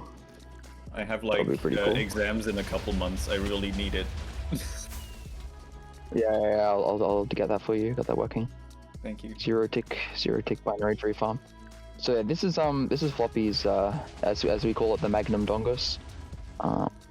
It is a 2x2 spruce tree farm, and it is like completely maxed for 12 game tick tree farms. And you want like to turn full it bright clears off the before entire. you turn it on. Yeah. Should I turn the farm on? It's not that laggy, but it's. Yeah. Right. I'll leave it then.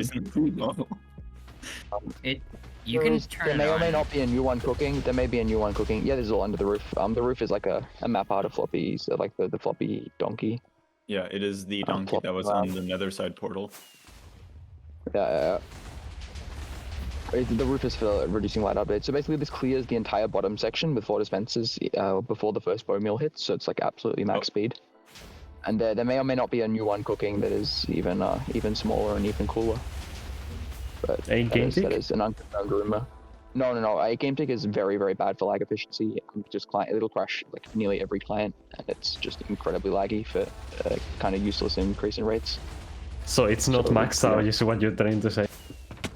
I mean, it's maxed out for like what's actually useful and what is. It's maxed out in terms of lag to rates ratio. That's what's maxed out. You can make 8 game tick if you really want to, if you enjoy that kind of stuff. Alright, I got it. And then behind there is a big moss farm. It was designed by Monica. So we call it Chronos. Obvious play on words. And yeah, it has a very smart layout. Quite a lot of time went into that one, and it still has yet to, a lot of people have like tried to improve on it, and it still seems to have like got lightning in a bottle for that particular farm. Yep. Excellent farm. It's yeah, very, very optimized. I guess we can go back into the nether now, because most people will have seen that farm already. We can go back into the nether and then through the red portal. So have we explained like where we are, what the perimeter we're in is? Yeah. Let me explain this. This is a 1,000 by 1,000 void perimeter, and the entire goal of this is to farm every single ingredient that you need in pistons, transport it into a central crafting factory, which we call Redstone Factory. Sorry, what happened? I just saw Bungie dunk like an entire inventory of axolotls into the nether perimeter. That's unlucky. That's very unlucky. Anyway, so if you go through the red portal, you will come into Redstone Factory, and that's where Mayday will take over. Yeah. Sorry, Bungie. Yeah. Mayday, do you want to take over for Redstone Factory? Yeah, I'll wait till people get here. All right.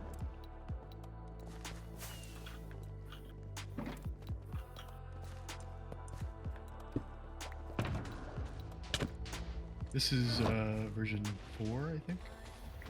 Yeah. Nothing to see here, literally. It's probably worth mentioning that there's only really 2 versions of Redstone Factory, real ones. Yeah. Okay. No S-bars here. I think that's everyone. All right. So no SR zone. You don't like SRs over here. Okay, where are we congregating? Anywhere. So this is Redstone Factory, the bulk crafting system for redstone related items. It was mainly designed by Optic and Crane. I just helped a little bit in finishing it while they were being lazy. A little bit, yeah. It's a big storage system centered around a massive bulk for raw materials that we farm in the farms around the perimeter. It has multiple slices for each item type, so we can store a ton of raw mats. Like, I think we store like 9 million cobble or something ridiculous. You can use the big panel to select a preset recipe, The system also supports inputting your own recipe, like a custom one, but I don't know if anyone uses that. I've never used it. Okay. You can call from 100k to 1,000,000 items, so like you're crafting. And then the system has to call and organize all the ingredients for the recipe before the player can craft. Takes around like 45 minutes at most, and it's about the same time it takes to craft all of those 1,000,000 items. All right, you want me to craft? Soon. If it doesn't have enough raw materials to fill the request, it just pauses until more are provided by the player. And this calling process can also be like observed as it progresses. So the player can see what step it's on, what it's missing, all that stuff. There's also some ways to cancel it if you make a mistake, but we haven't really hooked those up nicely yet. It relies on the same modular 4 item entity splitting principle that Andrews is very familiar with, and relies on a client-side mod to do the mass crafting. It does around 2 million crafts per hour. I think it's like 2.88 million. And that's near the limit of what some clients can handle. We have box loaders in the nether to handle the crafted items. And something that I think is cool is, some recipes produce more than one crafted item, like rails produce 16 rails for every craft. And that would absolutely overwhelm the loaders, so we slow down the clock for any multiplied recipes. Voiding is going to give a little demo over here. We've got a resident RSF user. I use it the most. We're up to like 10 million items with this. So right now we have it set to pistons. I think we have 1,000,000 pistons. Absolutely. Up. Look at that score difference. So I've gotten 7 million pistons. So I'm just gonna press this button right here. I'm gonna flick the lever. Oh yeah, lever's also probably be good for CS. Yes. Yeah, go into CS. You can like check out the storage. The boxes are gonna get burned, and then the items are gonna get sent to me, and I'm just There's some very secret. There's some very secret technology in this, like some of Crane's like binary transmitters and all that cool stuff. The bulk slice is also kind of cool. So this works like if I stop crafting, it'll automatically pause because it uses that pressure plate, and if I if I flip the lever, then it'll also pause. I'll also check out after you've seen Voiding Craft, check this out. Like TP'd at me in the nether side. Draw, I think you'll like this particular thing if you haven't seen it already. Yeah, so on the nether side we have our box loader array. No way. It's reliable. 100 million pistons. We made it put 100 million pistons through that. It's 100% reliable. This super sus glass elevator.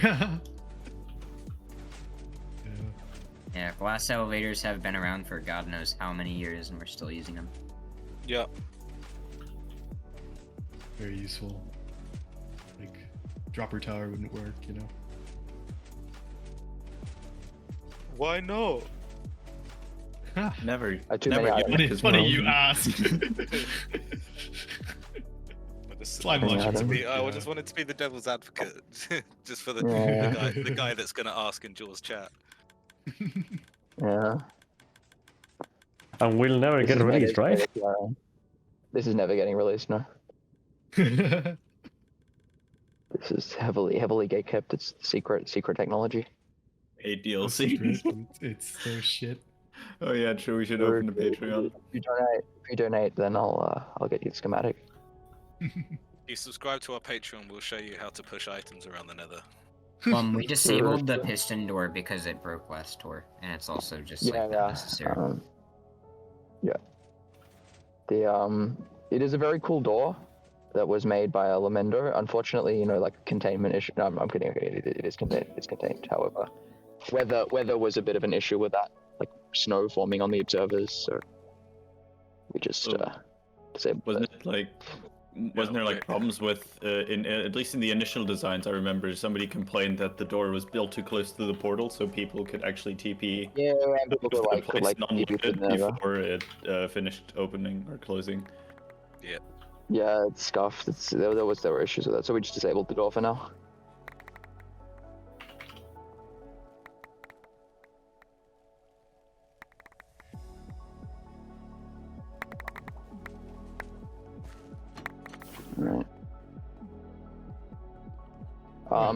So the next stop after this, also the face blinks, which is kind of cool. And it's got like an accessible encoder and all that cool stuff. Disk drive, it's got a disk drive in the bottom to store the recipes. But the next place to go would be fly south in the nether perimeter to the ultimate raid farm storage. It's like there's a portal, like a red glass portal. Why is it still giving me stuff? I flicked the lever like an hour ago. Oh, there we go. It stopped. It's fine. We're gonna reload a backup of this anyway. You could just. I know. I'm not worried about that. I think there's like does anyone know how to set the batches. placer up? Can someone set up the bots for the placer, like the loading bot? Oh, I thought it was already done. Okay, thank you, Mingu. Mingu's on it. Alright. Yeah, thanks. Mingu's got it under control. Oh, sure, we got that. Is clearly not working. We're flying south in the perimeter, in the nether perimeter. Whoa. With the disk drive, Andrews. It's all inside the drive. They can go to main storage through the vault network. Andrews, it doesn't go straight to MS. Well, not automatically. It all gets stored locally, and then. To answer what Andrews asked, probably Meta can go for the detail, but yeah, it's encoded in these drives in a ROM, and the order is just we go from the least common to the most common, and you drop the boxes in that order. Why is the floor not finished? Because we're showcasing it. This is like the entire point of that is showcasing. Oh, okay. Yeah. Oh, okay. Some H2. Oh, sorry, I just realized you're gonna fall. Sorry. Okay, Garlic, gotcha. Just make sure the bot is set up to load the other side. Just before you start it, make sure the bot is set up to load the other side. Just TP and lum around the place. Yeah. Yeah. Yeah. Who's here? Can somebody Teleport TP Caleb? Yeah, we need to make sure everybody's following and make sure everybody's come through to the right place. Yes. Yeah, this is Floppy, one of Floppy's greatest creations, in my opinion. It's a 4-game tick hex encoded floor placer. Oh, sorry.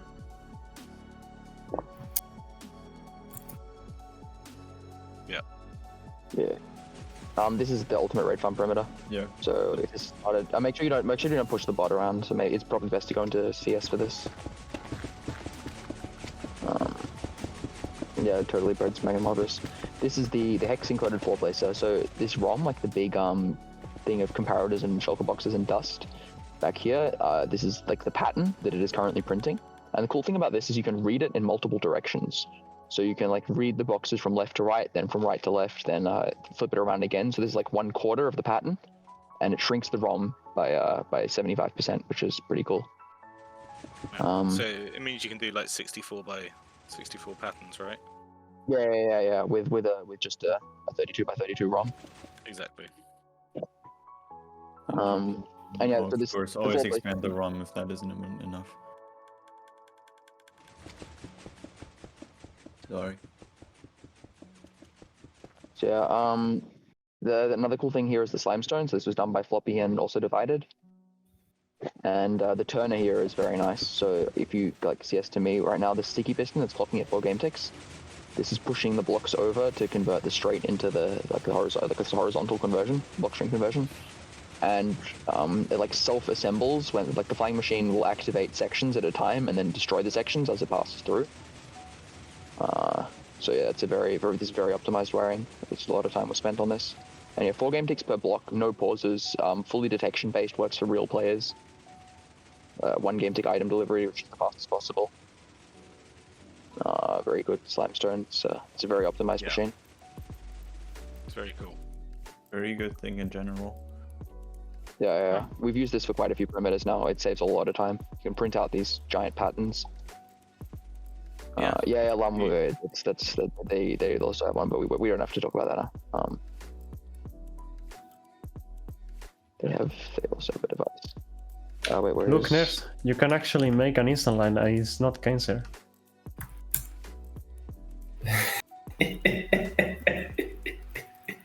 Yeah, you can also go fuck yourself. I mean, what? No. Well, I'll make you build. I'll make you build concrete storage all by yourself. Have fun. No, Joe. No toxicity, guys. Please, no toxicity. What are you trying to understand? So basically, this instant wire. This when the blocks move down this instant wire, it updates these pistons that are pushing 2 blocks from side to side, and basically it abuses the fact that while droppers aren't instant, hoppers pushing items into droppers are. So you can clock the droppers, and then when the player places a block, it will immediately unlock a hopper, which feeds an item into the dropper, which will then immediately go into the player. So that's what these zero tick gens are here for. It just zero ticks them back and forth because you need to lock one of them and then unlock the next one to maintain 4 game tick throughput. Then it updates this instant wire, which goes into this instant dropper counter, which will then detect when it finishes a row, and will switch to the next part of the pattern, like triggers the ROM, send a specific signal through. So yeah, it's a lot of very smart circuits went into this. It's very, very compact and optimized. I guess we can turn it off now. Wait, it's broken. Next would be... Oh yeah, let me find Kaylee. Wait, let me keep it a TP. It is, yeah, you can run it with a real player. It's fully detection based, Andrews. So you only when you place a block does the next block get dropped to you. Does the next block get dispensed to you. So it's completely vanilla player compatible, as with all of Floppy's things pretty much.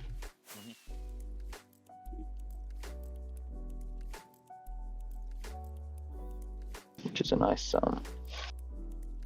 little bonus. Did you say something? The nice thing about Floppy is he thinks about that kind of stuff. Yeah, he's it's the seal of approval, the quality seal of approval. I love seals. Me too. That's nice. Thank you, Foxer. Maybe lost. However.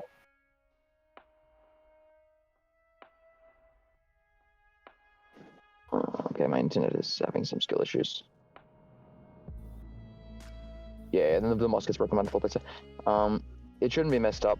If it's messed up, then it's because I fucked up something. Yeah. It wasn't loaded. It wasn't loaded or anything. Yeah, it wasn't loaded. Nice. We ran it without loading. That's funny. Good job, everyone. Whatever. Wait, what? This Mingu said he was gonna do that. No, he it's didn't. Fine. It's fine. No, they're saying there is a bot. Wait, it's fine. what? It's fine. It doesn't matter, guys. We just move on. It doesn't matter. We can kill the bot now. Catch everything. We have used this placer very extensively in survival, and it is 100% reliable and works. Yeah, we can head back to the coring effect. Yeah, you can already see I did already successfully printed one layer. Do we have to make it generate chunks on? Wait, carpet. No, game rule. Spectator generate chunks. Yeah, it's on.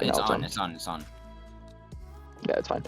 So now we go. Wait, where's the portal? I never go here. Let's just go through the raid farm portal. No, it's not here. Yeah, just going in the collection. I'm just heading through the portal here. Yeah, there's an hour on top of the roof. So we can just fly to the north. There's a hole in the roof, which we can go through. Next is Burger. The Burger Perimeter, which is one of my favorites. Oh.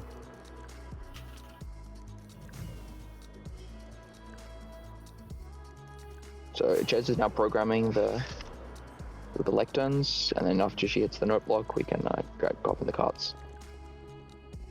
I believe the code is what was the code? I think it's BCE. There it is. Okay. Okay. TP deliverable. If you need a TP, just let me know. Remember to wait 3 seconds. I'm bringing some. Oh guys. god. Did someone break the cart? Just place it back. It's fine. It works very reliable like that. Water gear. Someone. Okay, wait. I don't know where I saw that. Yeah, the bolting coding is kind of complicated, but it's been optimized a lot to be like for ease of programming. You're never glad you must have gotten in the cart before it was programmed. So lucky.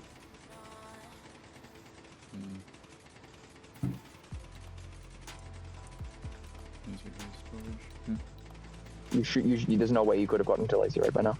No, Lazy Raid is really Oh, far away. yeah. Lazy Raid is like an 11-minute ride from Steel Guardian. So. You should always wait like 3 seconds before hopping into the cart. Yeah. It's not 11 minutes, is it? No, it's it's not. 11 minutes. No fucking way. Not from here to there. No, from Dual Guardian to Lazy Raid is 11 minutes. Yeah, sure. I know. But it's a big network. It's a very large network. So sick. World Border Gold, Bolt Ren. Word, yeah. Oh my god, imagine a world border piston bolt. Yeah, that would be it. Gourd, like like 57 gourd. hours. Word, gourd. Yeah. Moving on. This is the Hoglin farm, right? So yeah, that is a very great idea. So me and Lum made a pop-up bolt a while ago. Yeah, diagonal is really satisfying. Yeah. There are 2 people recording and Jor is streaming. I think we'll have plenty of that in the future. Oh no. I gotta shade it on but this is Burger, so this was a really fun decoration to build in survival. It only uses 6 layer.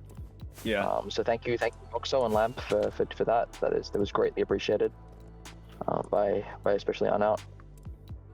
But it looks amazing. It looks really nice. It's like a town that's being overrun by I think it's coronavirus or some shit. I don't know. No. Keeping up. Why are you dragging politics into my deck? I'm kidding. Something. So yeah, I think Jor had a very fun time trying to collect the materials for this on stream. I think even with like odds, it was painful. Yeah. So is this bathroom a reference to Silent Hill? I have never played any of the games or seen any of the movies, so if yes, I am impressed. Okay. There is a toilet, and it's got like a mirror dimension to the hell toilet. It's really deep. Like this is some deep lore. Oh, yeah. But yeah. It's like the good toilet and the bad toilet. It's like opposites. Yeah. Going really, like very. I think Jor counted the item types on stream. It's like half the creative inventory that we ended up dumping into this thing. And we already removed a few of the pallets for some of the buildings, but yeah, I tried. Eventually, I said, half. Only half of the placeable stuff. Or like it was over 800 item types. Like 900. Yeah. 900. Sure. Anyways, eventually I thought, hey, it can't be that bad, right? And then I got onto it, worked on it for like 3 hours, and I was like, damn, it is that bad. So it is that bad, yes. Contain myself for some of the newer stuff that I've made. So if everyone could go into CS now, it would be great, because then we can start the Hoglin farm. Could someone spawn the bot on the platform, or should I do that? My chunk loading is having some issues right now. Did you fix the farm? Chez, can you go back into survival, please? Okay, Chez.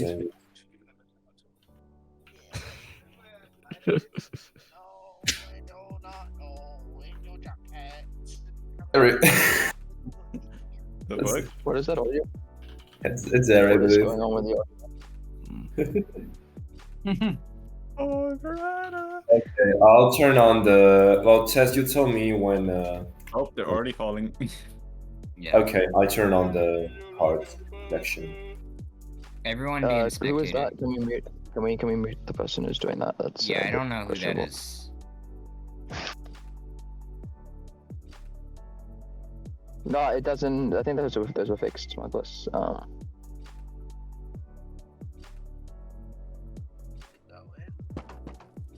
Why is it so? I mean, it's obvious why it's so laggy. There's like a million things like Dragon Guild. There are redstone activities. Why'd everything? Oh, there we go. Now we're running at a decent MSPT kind of. Yeah, this is a farm that was designed mostly by Rongo.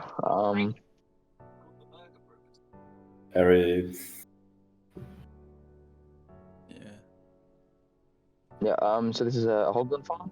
12 game tick reset. Detects babies. Yeah, Ronga wiring. So it's a lot of butted pistons, but it's very good wiring. This does like everything that you could possibly want in a Hoglin farm, and also burns them. So like literally spawn inside fire, because he found out that if you have this fire layout, they'll spawn on fire, and then you can down expel them immediately. And they die just as they come off the damage cooldown. That's really cool. And then they get the drops get picked up by the carts with this cool dripstone alignment. So quite a while was spent on the kill floor. And this is like in 1 hour we make, I think it was like 3 hours for 2 years worth we calculated of food if we kept eating at our current rate. Keeping in mind that we do a lot of digging, so it's kind of crazy. I guess we can turn it off now, right? Bulk size, I don't know, it's like 12 million, something like that. Way too much, more than we'll ever use. We have like 4 million stockpiled, and we're never going to use it, so this farm has served its purpose. We ran this farm overnight once, was it? And then we have like enough food for pretty much ever. Yeah. Single cap. This is optimized for single cap. If you do multi-cap in one despawn sphere, you can go up to 1.4 million drops an hour. But this is optimized for single cap. It's Oh, like this is exactly the 70 pretty much average. This is the minecart accident, right? Yeah. Turn off the mine cards if no one has. Turn off. Yeah. I mean the chess minecarts, not the actual minecart. I don't know. The chess minecarts? Yeah, we had an issue when we were building the farm. Oh yeah, this is yeah. So in 1 hour we make 2 years worth of no, like twice that. Like every half an hour we make 2 years worth of pork chops with this farm. You can't really lower the height map that much without using damage immunity cooldown circumvention. Oh, this is what we call that technique. Yeah, it doesn't really matter. You can lower the density, but we kind of liked the shape that it had. Go ahead and hop on the Bolt network. We're going to Blaze next. Yeah. And make sure to wait 3 seconds, or else you might get sent to the wrong destination. Again, Foxo made this tunnel, I believe. It's really nice. No, I made I made part of this. I had an old station that was made before before the actual board station like placeholder thing was finished. And I had like a really busy time. I was finishing school, and I think some people just recycled parts of my old station into the tunnel. It actually came out quite well. I'm pretty happy with that. I saw this and I had a different plan, but I didn't want to change this because it looks a lot cooler than what I would have thought of. Nice. That's a nice story. Yeah, this bolt was also designed by Arnout and SG, and they also built it in survival, which is impressive because of the lava in the roof. So you have to carry a bunch of unstackables around at all times. Blaze Storage is done. What do you mean? Blaze Storage is built in survival, never died. Oh, you mean the release, I guess. Yeah. I mean, we can release it, I guess, soon. Let's see why we wouldn't. Yeah, I really like the little fire emojis on the walls. A bit of foreshadowing for the perimeter. Also, the bridge is really nice. The bolt is on. I like that. They like the bridge a lot.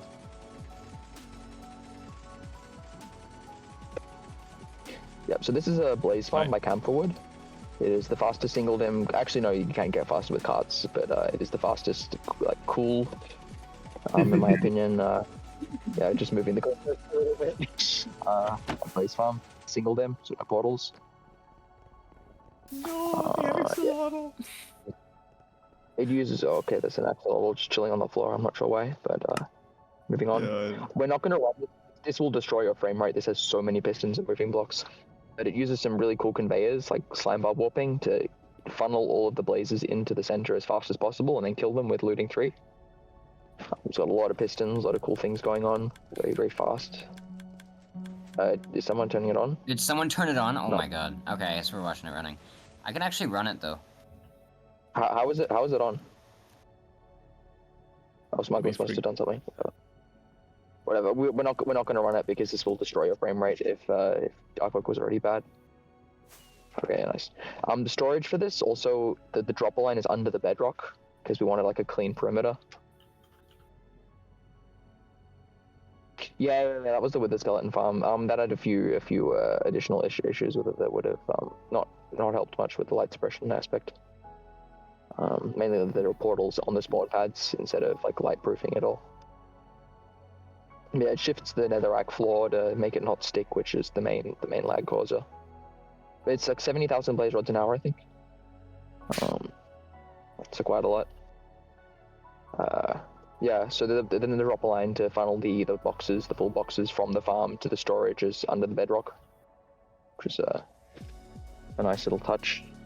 And again, we have the bolt integration station, so we got a lot of blaze rods in here. We've got like 5 million, 4 million, something like that. Probably 2 or something. I mean, 3 million, I think something. 3 million, about 3 million blaze rods, so that'll be enough for a lot of smelting. And we can like move that around to the furnace array by loading it all into chest piles. Very nice.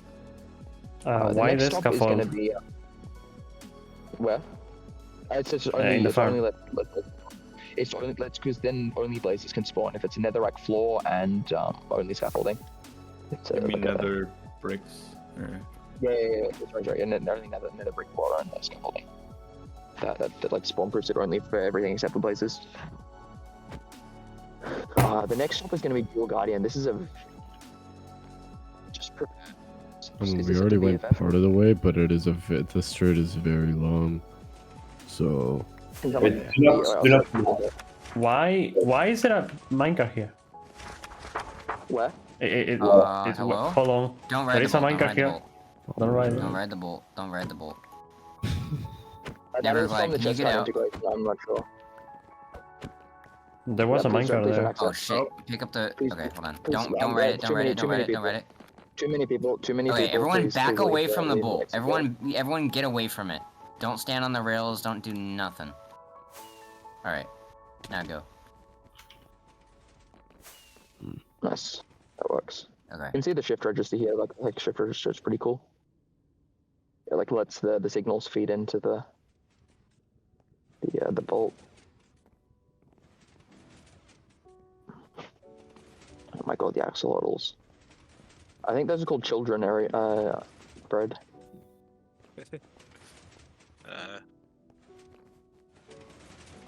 Yeah, it's fine, it's all good. You can also do a bit of trolling here if you stand on there to take the... I think I forgot. It's fine, it's fine. It's fine. No, it's completely different, Bungie. So the old system used like relative encoding, so each route had to be programmed independently. So every single route was a completely different encoding scheme. So every intersection you had to say like left, right, straight on. Yeah, whereas this uses a global addressing system. The blaze dig was probably our biggest nether dig, right? Yeah, I think Netherhub is bigger. I think Netherhub is like twice the size of that. Maybe we didn't actually count the volume. Yeah, Mesa is my favorite, I think, but the Blaze is also really good. Yeah, we haven't touched the whole thing. There's also some bolt echoes that we're not going to see on the tour. It's not going to get around. Is to this it. piston I don't ball have that finished? Like the decor? Yeah, it's all finished. Oh my god.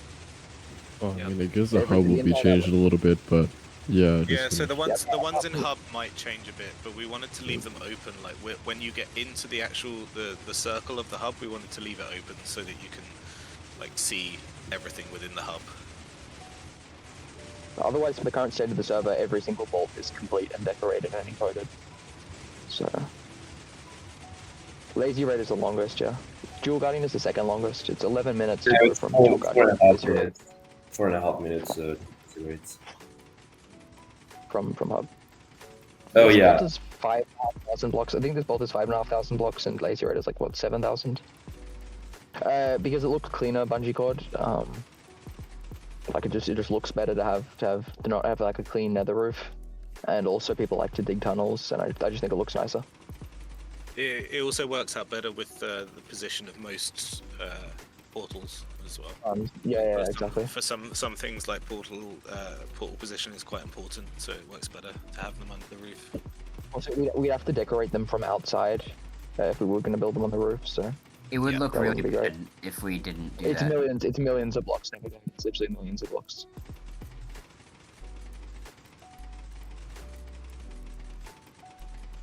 So a lot of effort. Yeah, we can use the Raceworks bedrock farm. I want that one. X. Honestly, Yeah. the Bolt project, like, I mean, this is a bit of an exaggeration, but not really. It nearly killed the server. It was a lot. I think it to killed do. it, but it killed some people. It nearly killed some people's motivation. Luckily, we have a lot of members, but like most of us got burnt out at some stage during the project. But luckily, there were people who could come back and work on it while others were. People were able to Well, burn others were out burnt and take some time off while others carried on. Yeah, it was a very, very large project. I don't think that it would have worked in many other places, but I'm happy that we pulled through. Do not guys, be careful. Don't stay on that area on where the You don't have to right. sit on the Guardian farm. I'm sure that everyone will have seen a fast Guardian farm. Yeah. It's just the Guardian and Rain. It's not that interesting. So if you fly above the roof, there's a hole in it. The roof, and then there's a portal that'll take you to Guardian.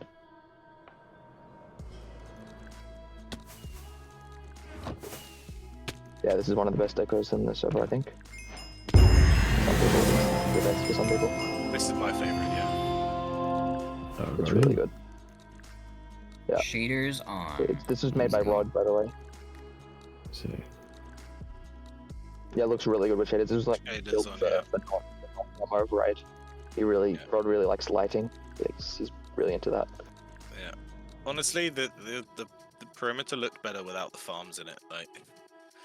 It did. You can see the tentacles better. Yeah. So where's the portal to get in there? It's above the roof. Okay. Yeah. It's got a big kraken coming in over the top.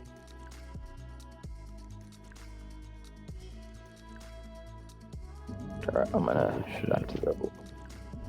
I don't think we have to ride the bolt all the way back. Okay. So this was one of the prerequisites we looked for when we were choosing a seed for the server. We wanted a quad witch hut, which we never ended up using anything with because, you know, raid farms.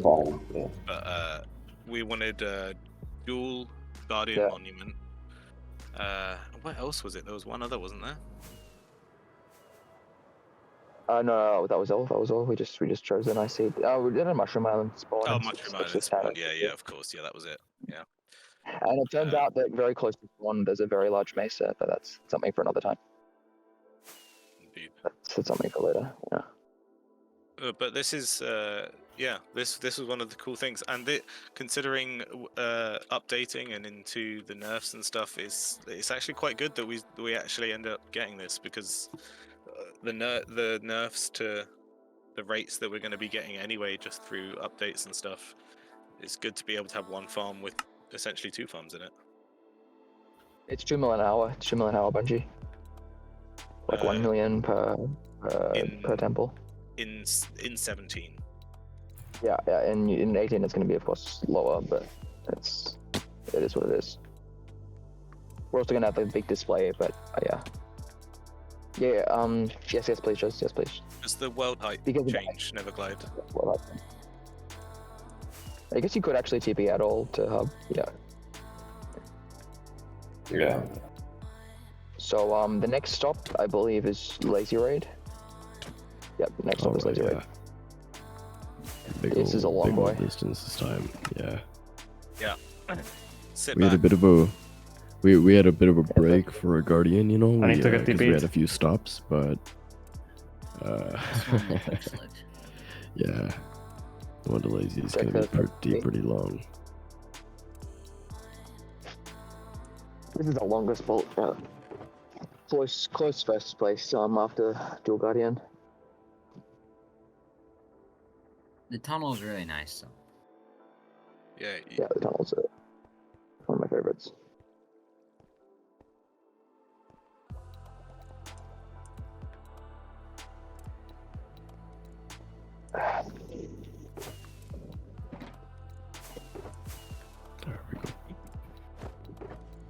Yeah, what questions do you have?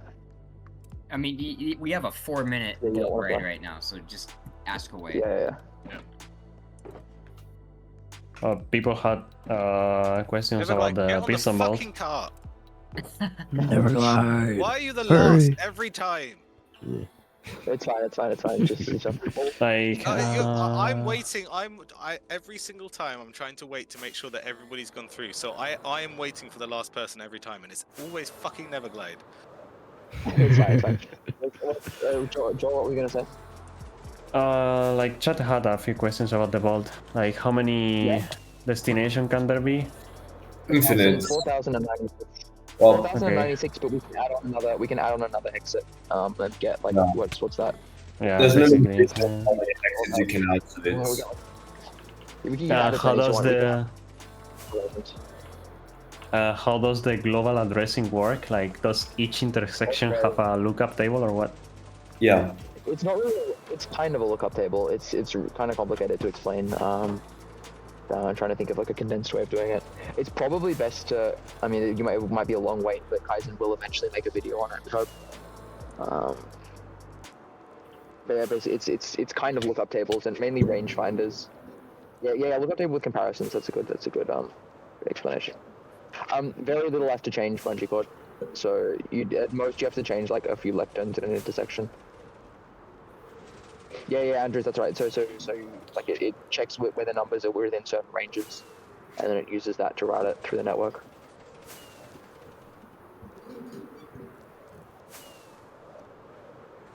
Okay, and there was another random question about if the scoreboards were updated from 1.12, or are they actually from the creation of the server, or did they get updated at some point? Yeah, the creation. Yeah. Okay. When we updated, we made sure everybody's stuff carried on through. Yeah.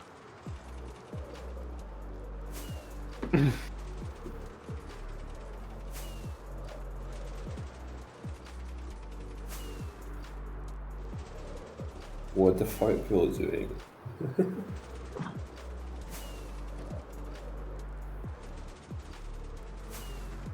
So yeah, the dig scoreboard is probably the highest one.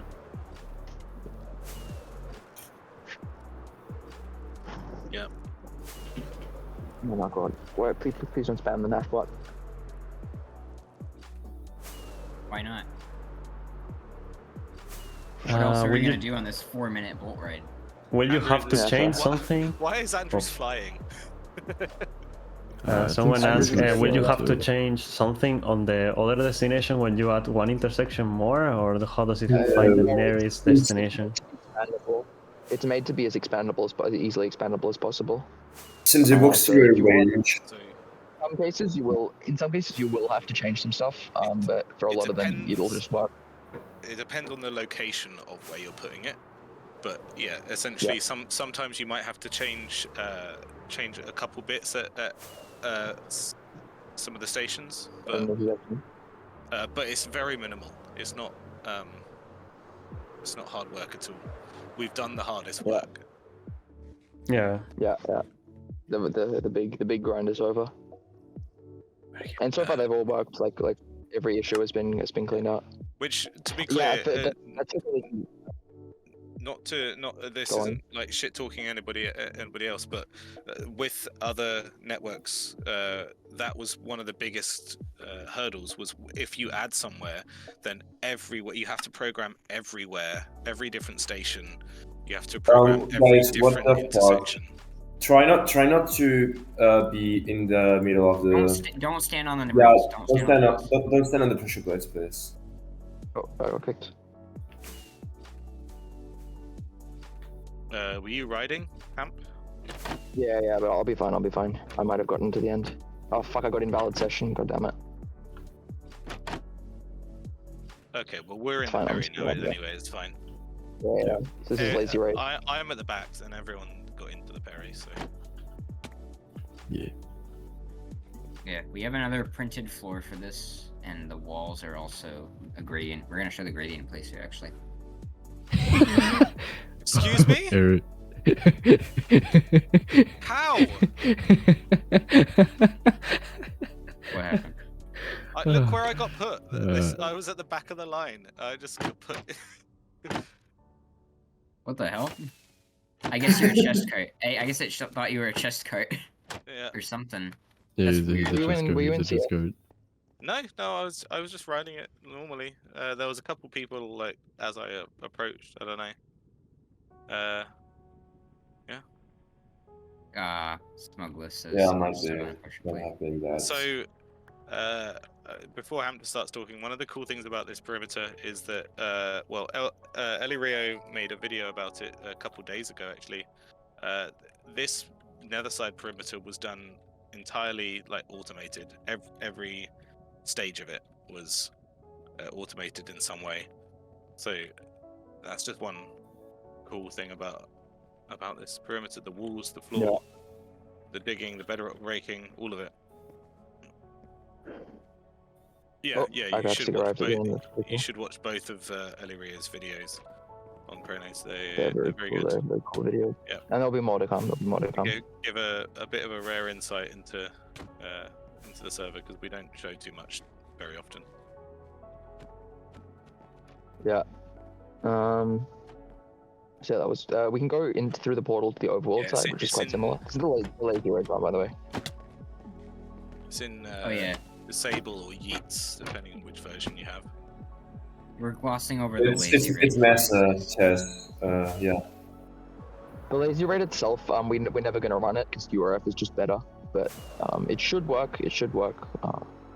Hopefully. I don't know. We're not gonna run it now because the reason why this is far away from spawn is because it was made as a debris perimeter.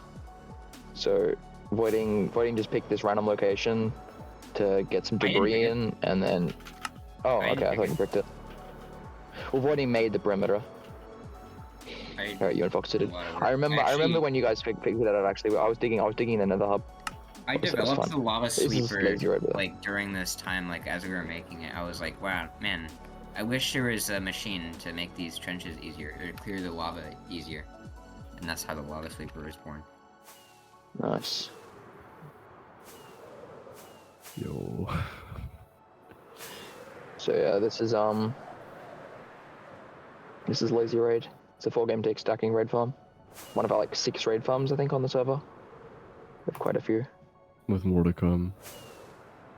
Yeah, there'll be more in the future. The $1 million raid farm, for example, which is highly secret. Yeah, highly secretive technology. Yeah, 1 million, and the $1 raid farm is a lot of stuff. The $1 raid farm. Yeah. Yeah, a lot of things coming. Anyway, so yeah, this is just it's a pretty cool raid farm, but we're not going to run it. It also doesn't work if you have sodium installed. You can't see what's going on. Let's just head back into the nether. Again, this perimeter is like a 1K by 1K perimeter with gradient walls, floor placed floor, encoded floor placed floor. Let's teleport. Cool stuff. Let's teleport. We're not writing the bolt network back. If you want to see how the gradient walls are done and stuff like that, Ellie Rio's video. Yeah, there is you can see the place. I think it's in the northeast corner. Yes. If I remember correctly. My ping seems to be struggling. Here we go. I need another TP.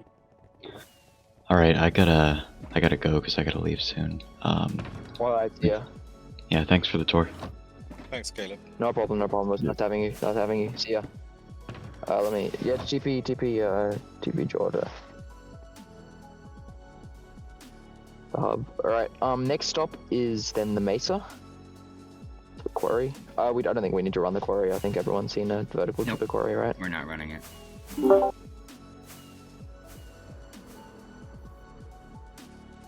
Is it programmed to the quarry?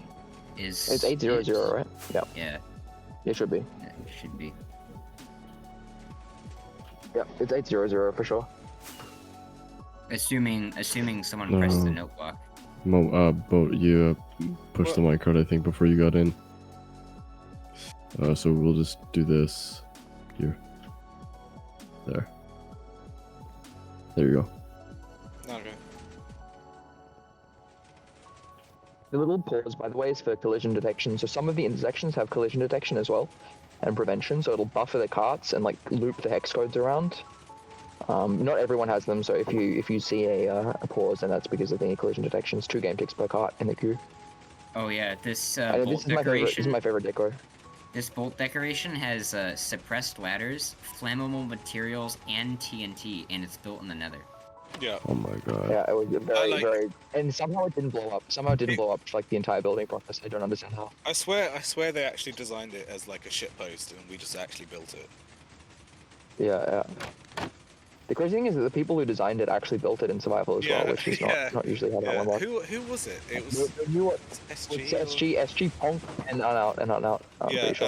And we were like, what the fuck? And they were like, no, we'll do it. We fucking did.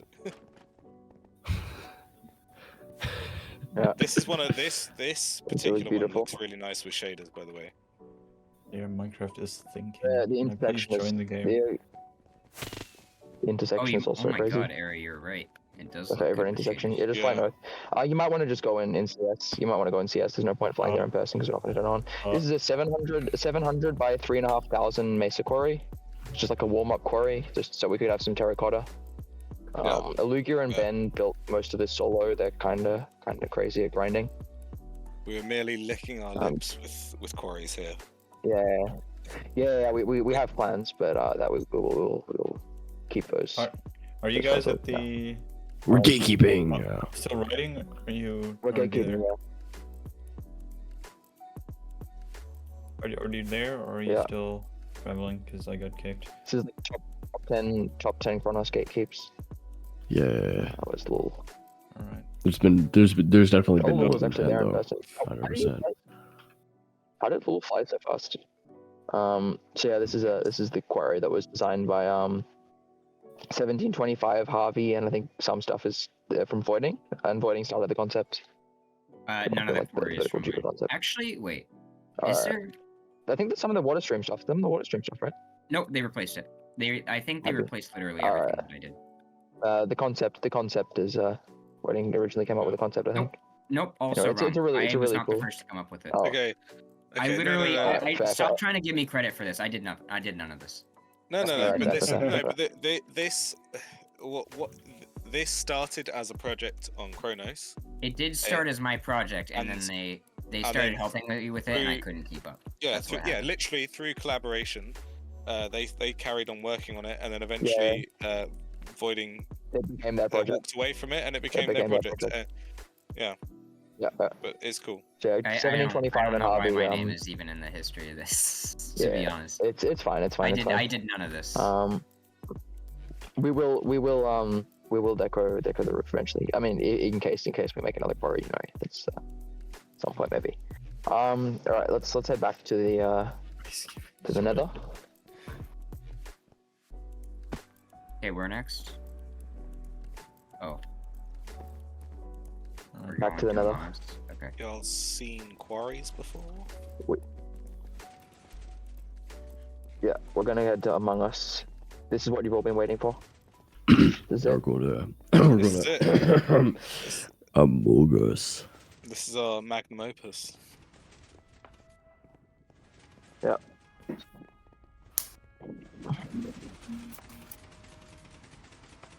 Magnum Britus. Magnopus. Magnopus. Yeah, but I really like wait. Everyone be quiet. Shinji, can you say Magno? Okay, I'll try. Magnopus. Holy shit, that was good. I like that one. Everyone. He did the thing. That was a good one. Bro, for calling it was like Saltbot, you know. So this is Raid V3. Do not turn the bad omen back on, Ches. We don't need to see that. Will the door break? Most complete multi-breaking. The door? No, it break because people will not press the button until they Okay, yeah, it's fine. The door's fine. It's spam-proofed. I added a spam-proofer, or Ches added a spam-proofer a while ago.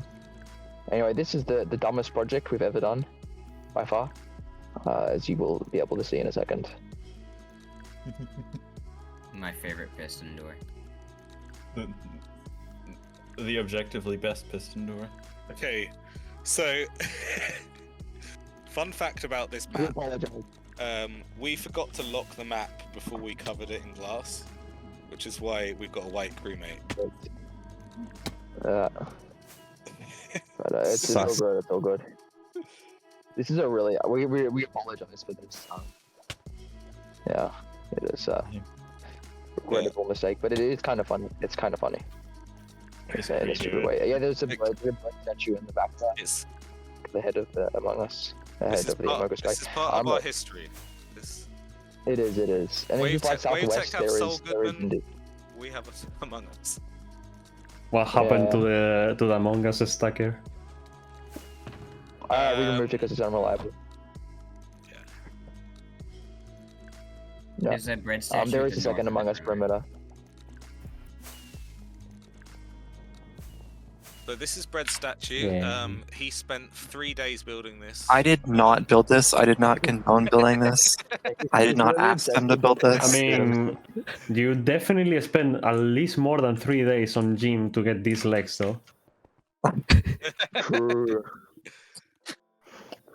Yeah, but that bread is very accessible. He's right. Fucking butt. Okay, I'm gonna take a better screenshot. Hold on. Brett is a big fan of building statues himself. Oh, I gotta sit down. I gotta sit down. Everyone line up. Hold on. You just shift 3 Like a better times to time of complete day. this bit. I'm set. Oh fuck, I fell down. Oh. There we go. It's a little bit better. I seem to have lost internet connection. Alright, everyone look forward. Everyone face forward. Alright. Alright. Can someone like TP me up there? I'm taking a screenshot real quick. Oh my god. Alright. Can someone TP me up there? 3, 2, 1, say offline. cheese. Alright. Wait. We We need ham. We need ham to. Yeah. Yeah, just put me in as a copper bot. I am having internet issues. Oh, okay. Or maybe I can get in.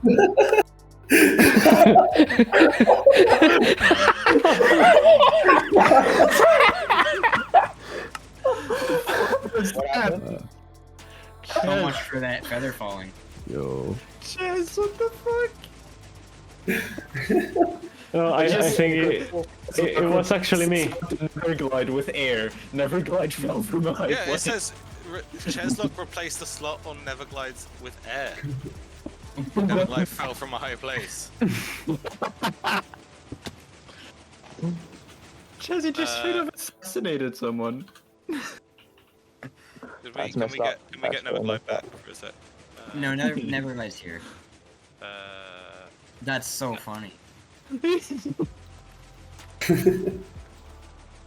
happens. I got it all on recording, so. I think it was me. I don't know. Sure. I was trying to say cheese, and I think I punched someone in front of me. I was trying to say cheese, and I accidentally stabbed him in the face. It's not my fault. Okay, have we got screenshot? Do we need? Are we gonna go show Bad Omen? I took all the screenshots. I already left. Oh, okay. Wonderful. Alright. Okay. Yeah, mate is like. Oh my god, bro. Oh, what the? Why did Why the fuck is Okay, everyone can dying? you get to payment this? No. Can everyone go? Yeah, Wait, next is ice. Yeah. Next is ice after this. Give me my shit first. Did we show Well- the other perimeter? We should first showcase the thing, right? Showcase. Go to the other perimeter. Yeah, that's right. We have 2 Among Us perimeters. Yeah. No, but we also have to do this turret repair. If you fly southwest from the big Among Us perimeter, you'll find the little Among Us perimeter. Yeah, I'll just adopt all of the axolotls. I dug most of the small one, I think. Oh, I don't have any Bread food. dug. Bread has like 1 million digs, and he has 1.3 million digs, and all of them are from Among Yeah, Us. they're perimeters. all from Among Us. Do we still have the Among Us score? Yeah, but it's Maybe. inaccurate now because it's been counting ever since. Oh yeah. So it's Oh, way okay. better. We than didn't turn it off. Yeah, we didn't turn it off. Yeah. Well, no. I mean, I it was. don't think you can. You could probably copy the scores over to a different scoreboard that's not type digs or whatever. Is it Ice Farm next? Ice Farm is next, yeah. Yeah, we're going to Ice Farm That's next. there you go. No, there you go. But Hasn't been counted well, ever since. do That's not, it. Joe, don't go yet. Don't go yet. Why not? Because we're not finished. We're just gonna do a short showcase of the storages farms, and then Okay. we go to Ice. I cannot wait there. Are we going to the Nether? Yeah, I'll just go there in a moment. There's a, anyways. So if everyone comes to the nether side of.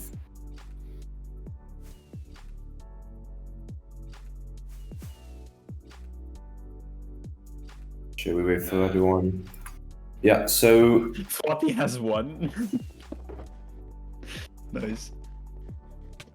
Why do we spawn up there? That's a. I don't know. It's the Among Us bank. Sorry. I just is remember. it? I just remember last. It's not the tour, Among Us bank. It's the started Battle raid bank. farm, What the and then all the fuck? raiders came through the My portal. brain. There's a platform to get in over here. Yeah.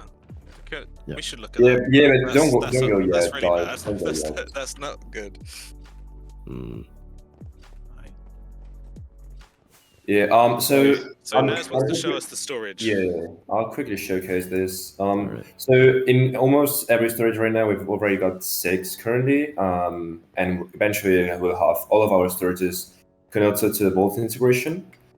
This is probably the most complete that we have currently. We can come here and select whichever item type we want to unload. But also, what I can do is I can come to this lectern and call for 5 chest cards, send a request, and turn it on. And then if I flick here, I'm able to, it will take just a bit of time. I have to set the recipe also. But it's gonna send me, it's gonna load redstone and it's gonna send it to me for me to craft this into redstone blocks. Okay, just give it a bit of time to load the cards. Yeah, you can see here it's running. And there we have the first batch. I'll set the recipe. Okay. And so now we can just mass craft to compact blocks. And if we just don't craft and we just flick this off, right? Instead of sending the cards and then getting them for the player to craft them, they will be sent to here, which is this Kaiksen's. So this is the station from Kaiksen, right? And what we can do when loading these cards is we can then send them, So we can then send them to here, right? I think it's, so yeah, should be, so it's also telling us the percentage. So when we send a request, it tells us the percentage of how much it's loaded. It's not finished. And so now we can just send off these cards to this main position, send them to the bolt,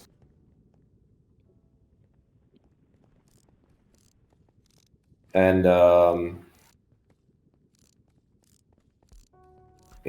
God, what happened?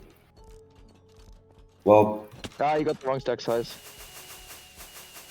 I don't know what happened. No, oh, I know, that's my fault. I put a counter in there before. Did you? Yeah, I was me messing with it before. Okay. That's my bad. That's my bad. Okay. Oh, Yeah, don't worry. I'll just break this. Remove that cart. Remove that cart, and it should work. Yeah. I'm at Let me just send a single. Well, I'll put the rail back. Yeah, that's my bad. That's my bad. I got It some, does usually work. I swear. Boxes. Not the mapper. You're not good. Yeah, not the mapper. That's minus rep. Yeah, You should just lawyer. quit TMC, Hamster. Yeah. Minus social credit score. And well, I'll just. uh, and I'll send it. Try it one more time. Yeah, I'm just gonna send a single chest card there. And wait, if we wait, please. What did you get in the cart? Oh, the rail was missing. Wait. Oh my god, yes, skin issues. Yeah, Hunter, you fucked up pretty badly.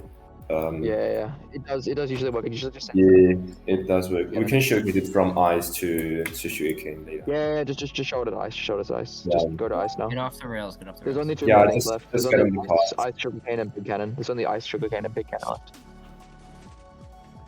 This is the most I'll set it for ice. Yeah, it's nearly impossible to do like a full tour without any mishaps. I'll just pick Yeah, up. but it's many things. It's not really possible for everything to work perfectly. There's always going to be something happening. Either What like Redstone does.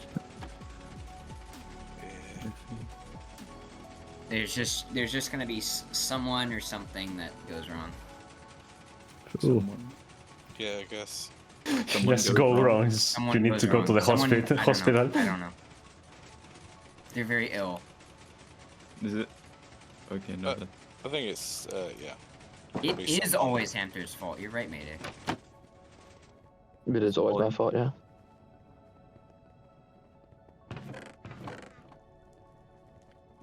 So no, you can showcase it here, right? Really good. Good. I don't touch this one. Okay, well, let's go first to ice farm.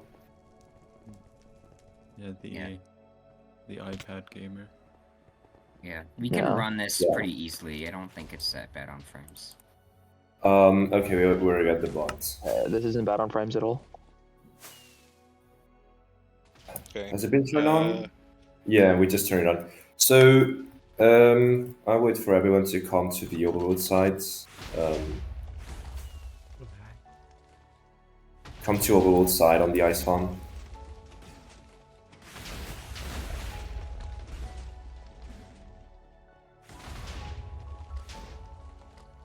And yeah, go Okay, and we're all see. here. Yeah, We're all here. go and CS. Don't be flying around because you might break it. So be in spectator, please. If you update things at the wrong moment, it Yeah, can Yeah, break. just don't can fly break. into the string. Don't fly into the string. CS, please. Yeah. There's So, a string that this you can is- update and it fucks it. Yeah. This is the Chronos ice farm. You might have already seen it. It was designed mainly by me, Divided, and Floppy, but also Brett and Obi helped in some parts of the build. It's built to have the densest ice formation you can have, which is 80%. It's the checkable pattern. You may have seen it on other farms. This comes from a concept me and a friend of mine, mainly a friend of mine, came up with like 1.5 years ago to generate water with this pattern. And we use the campfires because they can be waterlogged. They are non-sticky and push limits. And they also are full from below, sorry. So it's like the only block other than the scope, which is 1.19 plus that has this, that can do this. And we've got the bottom flame machine that generates the water, then a concept from Carpsnet to move the ice with a push limit with the flame machines. And something like very, very cool. It's got a block conveyor from Floppy on the sensor, which is fully detection based. It's based on butting pistons, and when the block arrives to their head, they will push back. So you don't need any control wiring, you just have to time them with the flying machines and it just does everything by itself. And it then later just sent to a zero-tick detection-based mining chamber that's also from Floppy.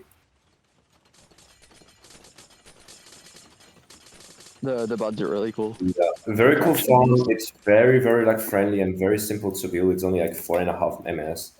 And there are better patterns, like you could do 50% density, which is less laggy because the fine machines are far simpler, but it's also larger. So compared to farm bread, it's a lot smaller. It's around 1 ms laggier. Fallens I meant to run with the same hardware at around 3.5 ms Fallens. But you have to make with this density, you have to make slight compromises on the lag, but they are very minor. Anyways, yeah, you can compromise to get it smaller. To compromise to get it smaller, basically. Yeah. You can stop the bot and the withers will break the ice. Yeah. Just got the withers as a failsafe. Yeah, if you start mining, there we have withers. There's also a TNT version of the farm for people that don't have bedrock. Oh, and yeah, it's got XP farm. Yeah, of course. You should build it on the desert as well. Yeah. Locational farm, what the fuck? Okay. Very cringe. And now, if we wait before going through the Sugarcane. Next to Sugarcane. Alright, let's go through the portal.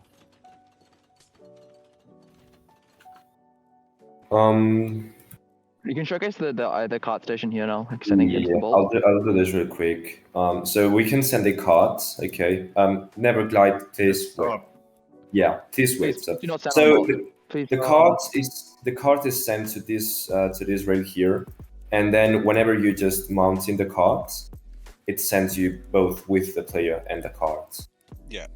This is from Kaxon, and so this allows for full bolt integration, and we don't have connection on the main storage yet, but it will eventually be done as well as for every single farm and storage out there. It is so easy to add. Yeah. Yeah, easy, yeah. It just has to be done. Yeah, but it's super easy. Like compared to the other stuff that's on here, it's trivial.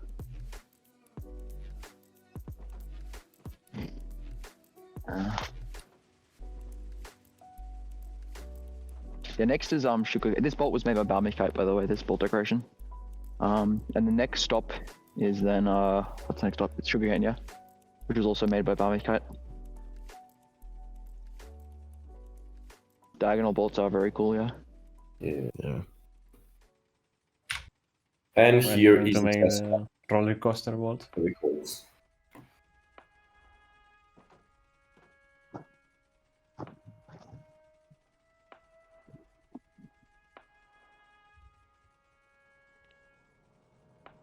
Yeah, this is the sugar cube. It is a very, very large Sugarcane. Very, very large sugarcane farm. Yeah. I hate the floor on this perimeter. Yeah, the storage is full. We've got around 30 million sugarcane.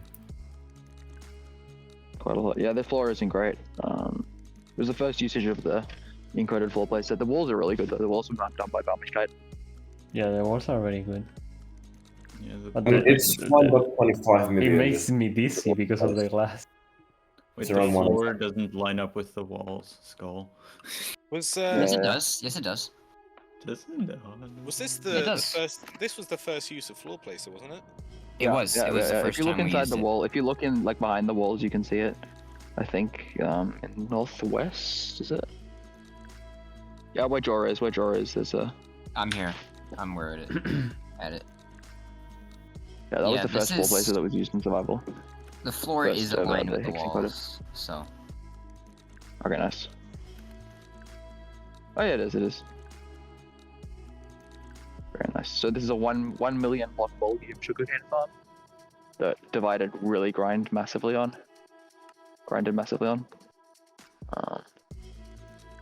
220,000 sugarcane an hour, I believe. It's quite a lot. Yeah. Yeah, there's one last stop after this, which is the pig cannon, which will then ride to the slime farm, and then the tour will be over. Oh no. We'll go home. Well, let me turn on shaders real quick. There we go. Yep.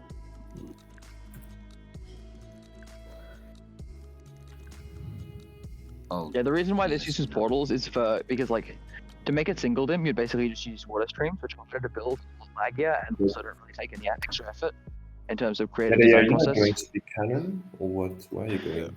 Yeah. There's some things that like. For mob farms, it makes you're just yeah, exactly, yeah. It's just so much more interesting from a design process to make from single dim, most of the time at least. But you have to build a bunch of items at once. Otherwise, you're just increasing item lifetime by like tenfold. It's insane. And it's not any more interesting to design. You're still just slash stacking something 500 times. So that was the reasoning. Yeah, this has got an ascending bolt, which is pretty cool. Ascending, descending. And This the pig cannon is decoration the final, goes- or second to last stop. Really hard with shaders.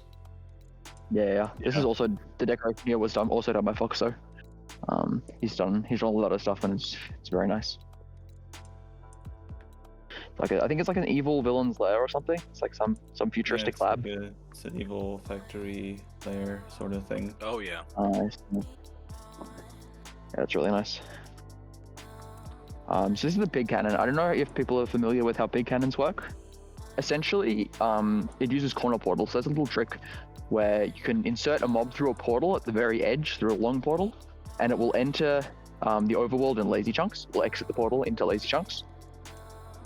And there you can like manipulate it with pistons, push it around. It'll act as if it's a lazy chunk entity. So we push it into golems in the overworld and accelerate it. So it'll gain a lot of momentum. And we encode that with binary, and then we send the pig back into the nether where we lazy link it by picking it up with a cart over the border of a lazy chunk. And then that gets sent to the player. We send the lazy linked pig to the player where you mount it, and then it goes off, and you fly very, very fast. So we can call the pig, I guess, fly to slime. To go there, we're not going to run a multi-shot because there are too many people, and also it's kind of laggy. So let's just get Ches to ride it, and then everyone can spectate Ches. What I don't get is like what happens when you mount the pig and this is stationary. Why? Like what happens when you click the button? Like what does it happen? What happens is the pig that is entity process, or the pig that has all the momentum that is like far away from the player is inside a cart, and when you break a cart, it triggers move code on the entity, and that will like load the will snap the player back to the real pig. It'll like break the lazy link, and then it'll snap the player back to the pig. Yeah, I look at the notebook. Everyone come over here and look at the note block. I will press it. Do not press. No one else press it. I will press it. No one press it. All right, watch this. 3, 2, 1. Shoe nice. Yep. Shoe nice. So that's a pretty cool thing that Avogadro made for us. Yeah. This is one of the relics of one of the many previous iterations. This is one of the projects that actually got carried over from Hammer back when Rhythm made the server. This project is therefore technically older than the server. Yeah. This has been worked on by a lot of people over a lot of time. This has just been kind of passed around. Rhythm was working on it a little bit when I joined Hammer, then I was working on it with him when we made the server, and then I kind of stopped and other people got into it. So Wes made this final cannon. It doesn't use instant entity conveyors because they weren't invented at the time that this was designed. However, it does come with some advantages to not use instant entity conveyors. There is a new one in the works. There is a new one that's nearly finished, I believe. I mean, a working cannon. Yeah, I mean, we do have a working cannon, but there's a lot of improvements that at least I want to make. I'm not. So this is like the V1. Sure, but... if you reload, there's a lot of improvements you'll be able to big. You can try and spectate me, but it didn't work last time for most people. So I will get it on recording if you guys want to spectate you. I'll wait till you've landed to spec you. Just make sure. When everyone's on, just how to spec? Just enter /CS and then just left click the player you want to spectate. So just left click on me and you'll enter my body. Not in the weird way. In a normal way. Alright, Demise, you want to spectate? So this is what the head of a slime stoner looks like. Yo. Alright. Ready? 3, 2, 1. Alright, let's go. Yeah, it's not working. Oh! It is working. A little, it is, yeah. Oh, nice. Let's go. I think there's a bit of a delay. Yeah, no, it's pretty blank. Yeah. The server is... My coordinates are moving, though. Yeah. It's a lot more fun to do it yourself than spectate someone.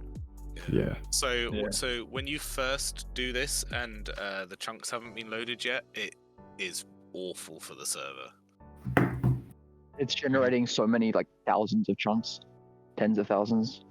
I think we the first time we did it, we did like multi-shot with like 10 people, didn't we? And it like multi-shot with 10 people to world border for the first time. That loaded like it must have been close to 1 million chunks. It wasn't just the world border; it was the corner world border. Oh my fucking god. corner border. So. After So one jump, it Raycon, immediately like, crashed the server. Yeah, it's kind of crazy. Yeah. You got to be a bit careful with this device. Joy, if you spectate, like avoiding again, he'll jump back into his head. Yeah, just press shift. I'm a bit laggy. Spectating. If you were spectating me, just press shift. Okay. Oh, never mind. Yeah, there we go. Into memory again. If you look at your coordinates, you'll see how far we went. I need a TP. Yeah, but a bunch of us need TPs because we're in CS. Yeah. Yeah. Just TP at A. Just TP at A to avoiding or whatever. All right. Avoiding whatever. Yeah, it was very funny. When Brett and I were testing like the cannons and such, because we were using the cannons so much to like different places. Like we ended up having CP3 had run into an out of memory. Oh, damn. Out of memory. Yeah. Yeah. We kept having. Wes kept having that problem, or having a suppression problem when he was testing the cannon. The rail lines kept suppressing because the settings weren't right. Yeah, the stack size is too low. This is a render distance void perimeter that was made with 5-layer bedrock breakers. Well, a 5-layer bedrock breaker and a 5-layer bedrock piston placer. So this is the final SSG for a 53.5 shine farm, which we can basically start building as of today. Wink, wink, jaw. Yeah. You know, if you're interested in doing that again, because I know how much you like. I will wait until Christmas is done and then I will grind hard. Nice. Jor is very experienced with building slime farms. Yeah, exactly. No. Depends if we use the thing. I don't know how it's called now. Update skipping. I know how to do it, but update suppression is just easier. Actually, it's a lot easier. It's a lot easier with update suppression. Yeah. But yeah, I will help you, Joe. I've also done a bit of checkerboard. Oh yeah, you're going to do checkerboard because of because you want that 0.1% faster. Exactly. It's worth it. But yeah, that is the final destination for this tour. So we hope you had a nice time. It was very nice showing you around. Oh, that's it.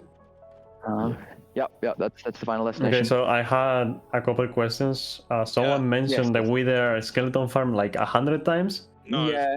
It's it's not a good farm. It's really cringe. It's fast, but it's cringe. So it's essentially just a bunch of sweepers into a portal.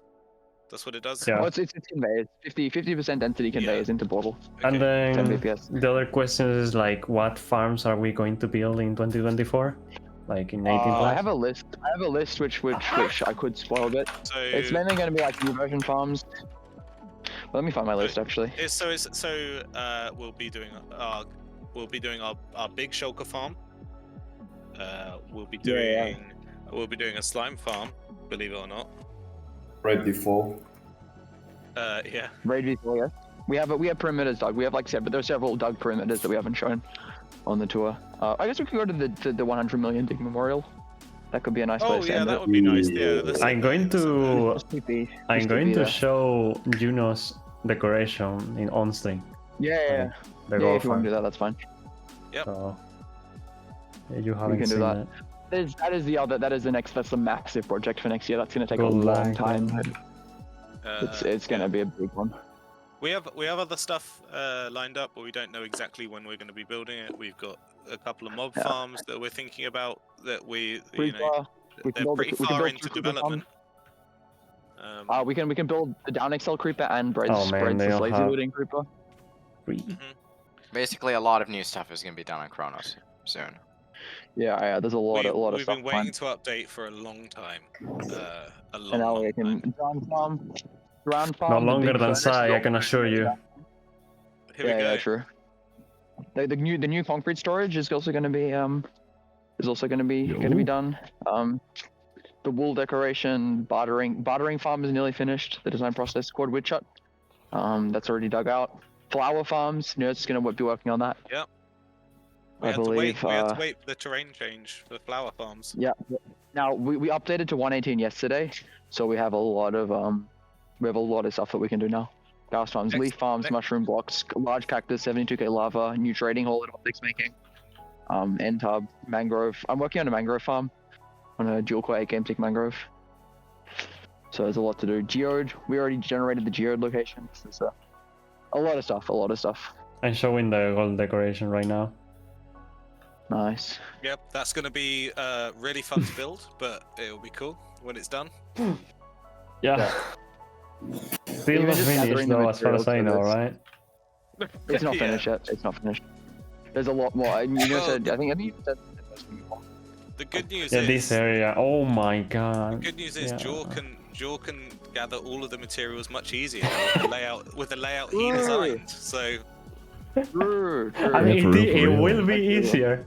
The problem is you guys do not restock the storage at all. So yeah, it's fine. What do you mean, you guys? You're a member of the server. So neither do you. Neither do you. I did it. What do you mean? I literally spent like 2 hours. You mean we? Yeah. Oh man. Whoever's editing the video, you know what to do. And in 121, we're gonna have like a big infrastructure overhaul with auto crafting. That's gonna be another. Oh yeah, that's gonna be mad. And by the time we're done with all of that, 120 like 125 or 126 is gonna be out. So it's gonna be all. We're never gonna run out of stuff to do realistically. Yeah, we're gonna be playing so much. As far as we know, there's no reason to not just get. Once we're done with the 118, we're just using the suppression that's left in 18, and after that, there's no reason why we won't just stay current date with versions. So are we going to update to 1.20 or are we going to wait till 1.21? 21. We'll do 21 unless we finish everything in 118 that we were planning before 21 releases. Highly unlikely though. I mean, the gold farm is going to take at least a year. Nah. I don't know how much We it's going to finish take. building the techo before we update. We just have to build the farm. I don't have Bobby. The deco itself has like new version blocks. It has like cherry trees and stuff, so we have to update for that anyway. I see. So we just have to do the suppression. The suppression won't take as long as you think. Yeah. Slime farm, like the update suppression for the slime farm is not going to take that much. Like I don't know how much do you think it's going to take, but it will not take longer than 1 day.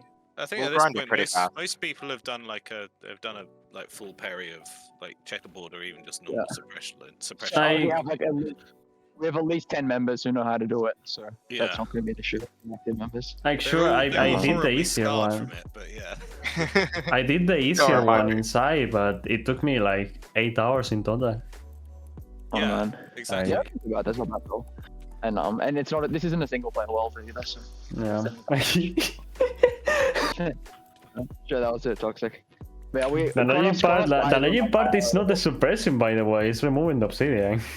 Yeah, it's mining the obsidian. But it's fine. We have people. Duality can make machines for that probably. But I don't know. Yeah, like inside, I just put a bot AFK. Just like a 3-way bot. By the way, guys, I don't know if we explained it. This is where we came to celebrate our 100 million digs. Yeah. Oh, okay. 100 millionth block was mined in this little building. Oh my god, can we not paste that shit? Holy shit, get that out of there. Guys, get rid of that, please. Why do we have to be children all the time? What happened? Just pasted the bread sitting. Don't blow up. Oh my god, monkeys. I think this is probably a good time to because otherwise people will go like severe monkey mode. Main storage is it was nice to have blown up. It's too late. Why? Oh my god, please don't. Please don't. Bro, who blew up main storage? Man. It seemed to just be a reflex. People. I don't know what the big deal is, to be honest. It's fine. You know, I think that's probably a good place to stop the tour. I can go to bed now, finally. So. Yeah. Thank you, everybody. Thank you, everyone, for coming. Joining us. Very nice to have every one of you. Thank you very much for coming. Most of the same. Thank you so much for showing everything. And thank you, chat, for being here. And yeah. Thank you for showing everybody, Joel. Yeah, this will be highlighted. Oh my god, what the hell? Oh, I thought they were giant turtles for some reason. No, they are. Oh my just- god, I'm gonna stop so it doesn't get too much. Oh no. Anyway. Thanks, guys. See ya. All right. Yeah. All right. Thank you, everyone. All right, so that's one way to end off the year with that tour that we had. So once again, huge thank you to Chronos for allowing me to be a participant in this tour here before they updated to 1.18. Like I said before, it's sad to see them leave 1.17 because honestly, I think it's the best one. But yeah, I can't wait to see what they have in store for 1.18 and above when they do that, all different versions. So definitely be sure to join the Discord down below for them. That way you can keep up with what they are actually doing in the new versions. And yeah, if you're watching this at the time it's published, this is the end of 2023 for me, my last video of the year. I had a great year. Appreciate all you guys with the support through the Autocraft series and all that other stuff that we've been doing. And I can't wait to see what 2024 has in store for us.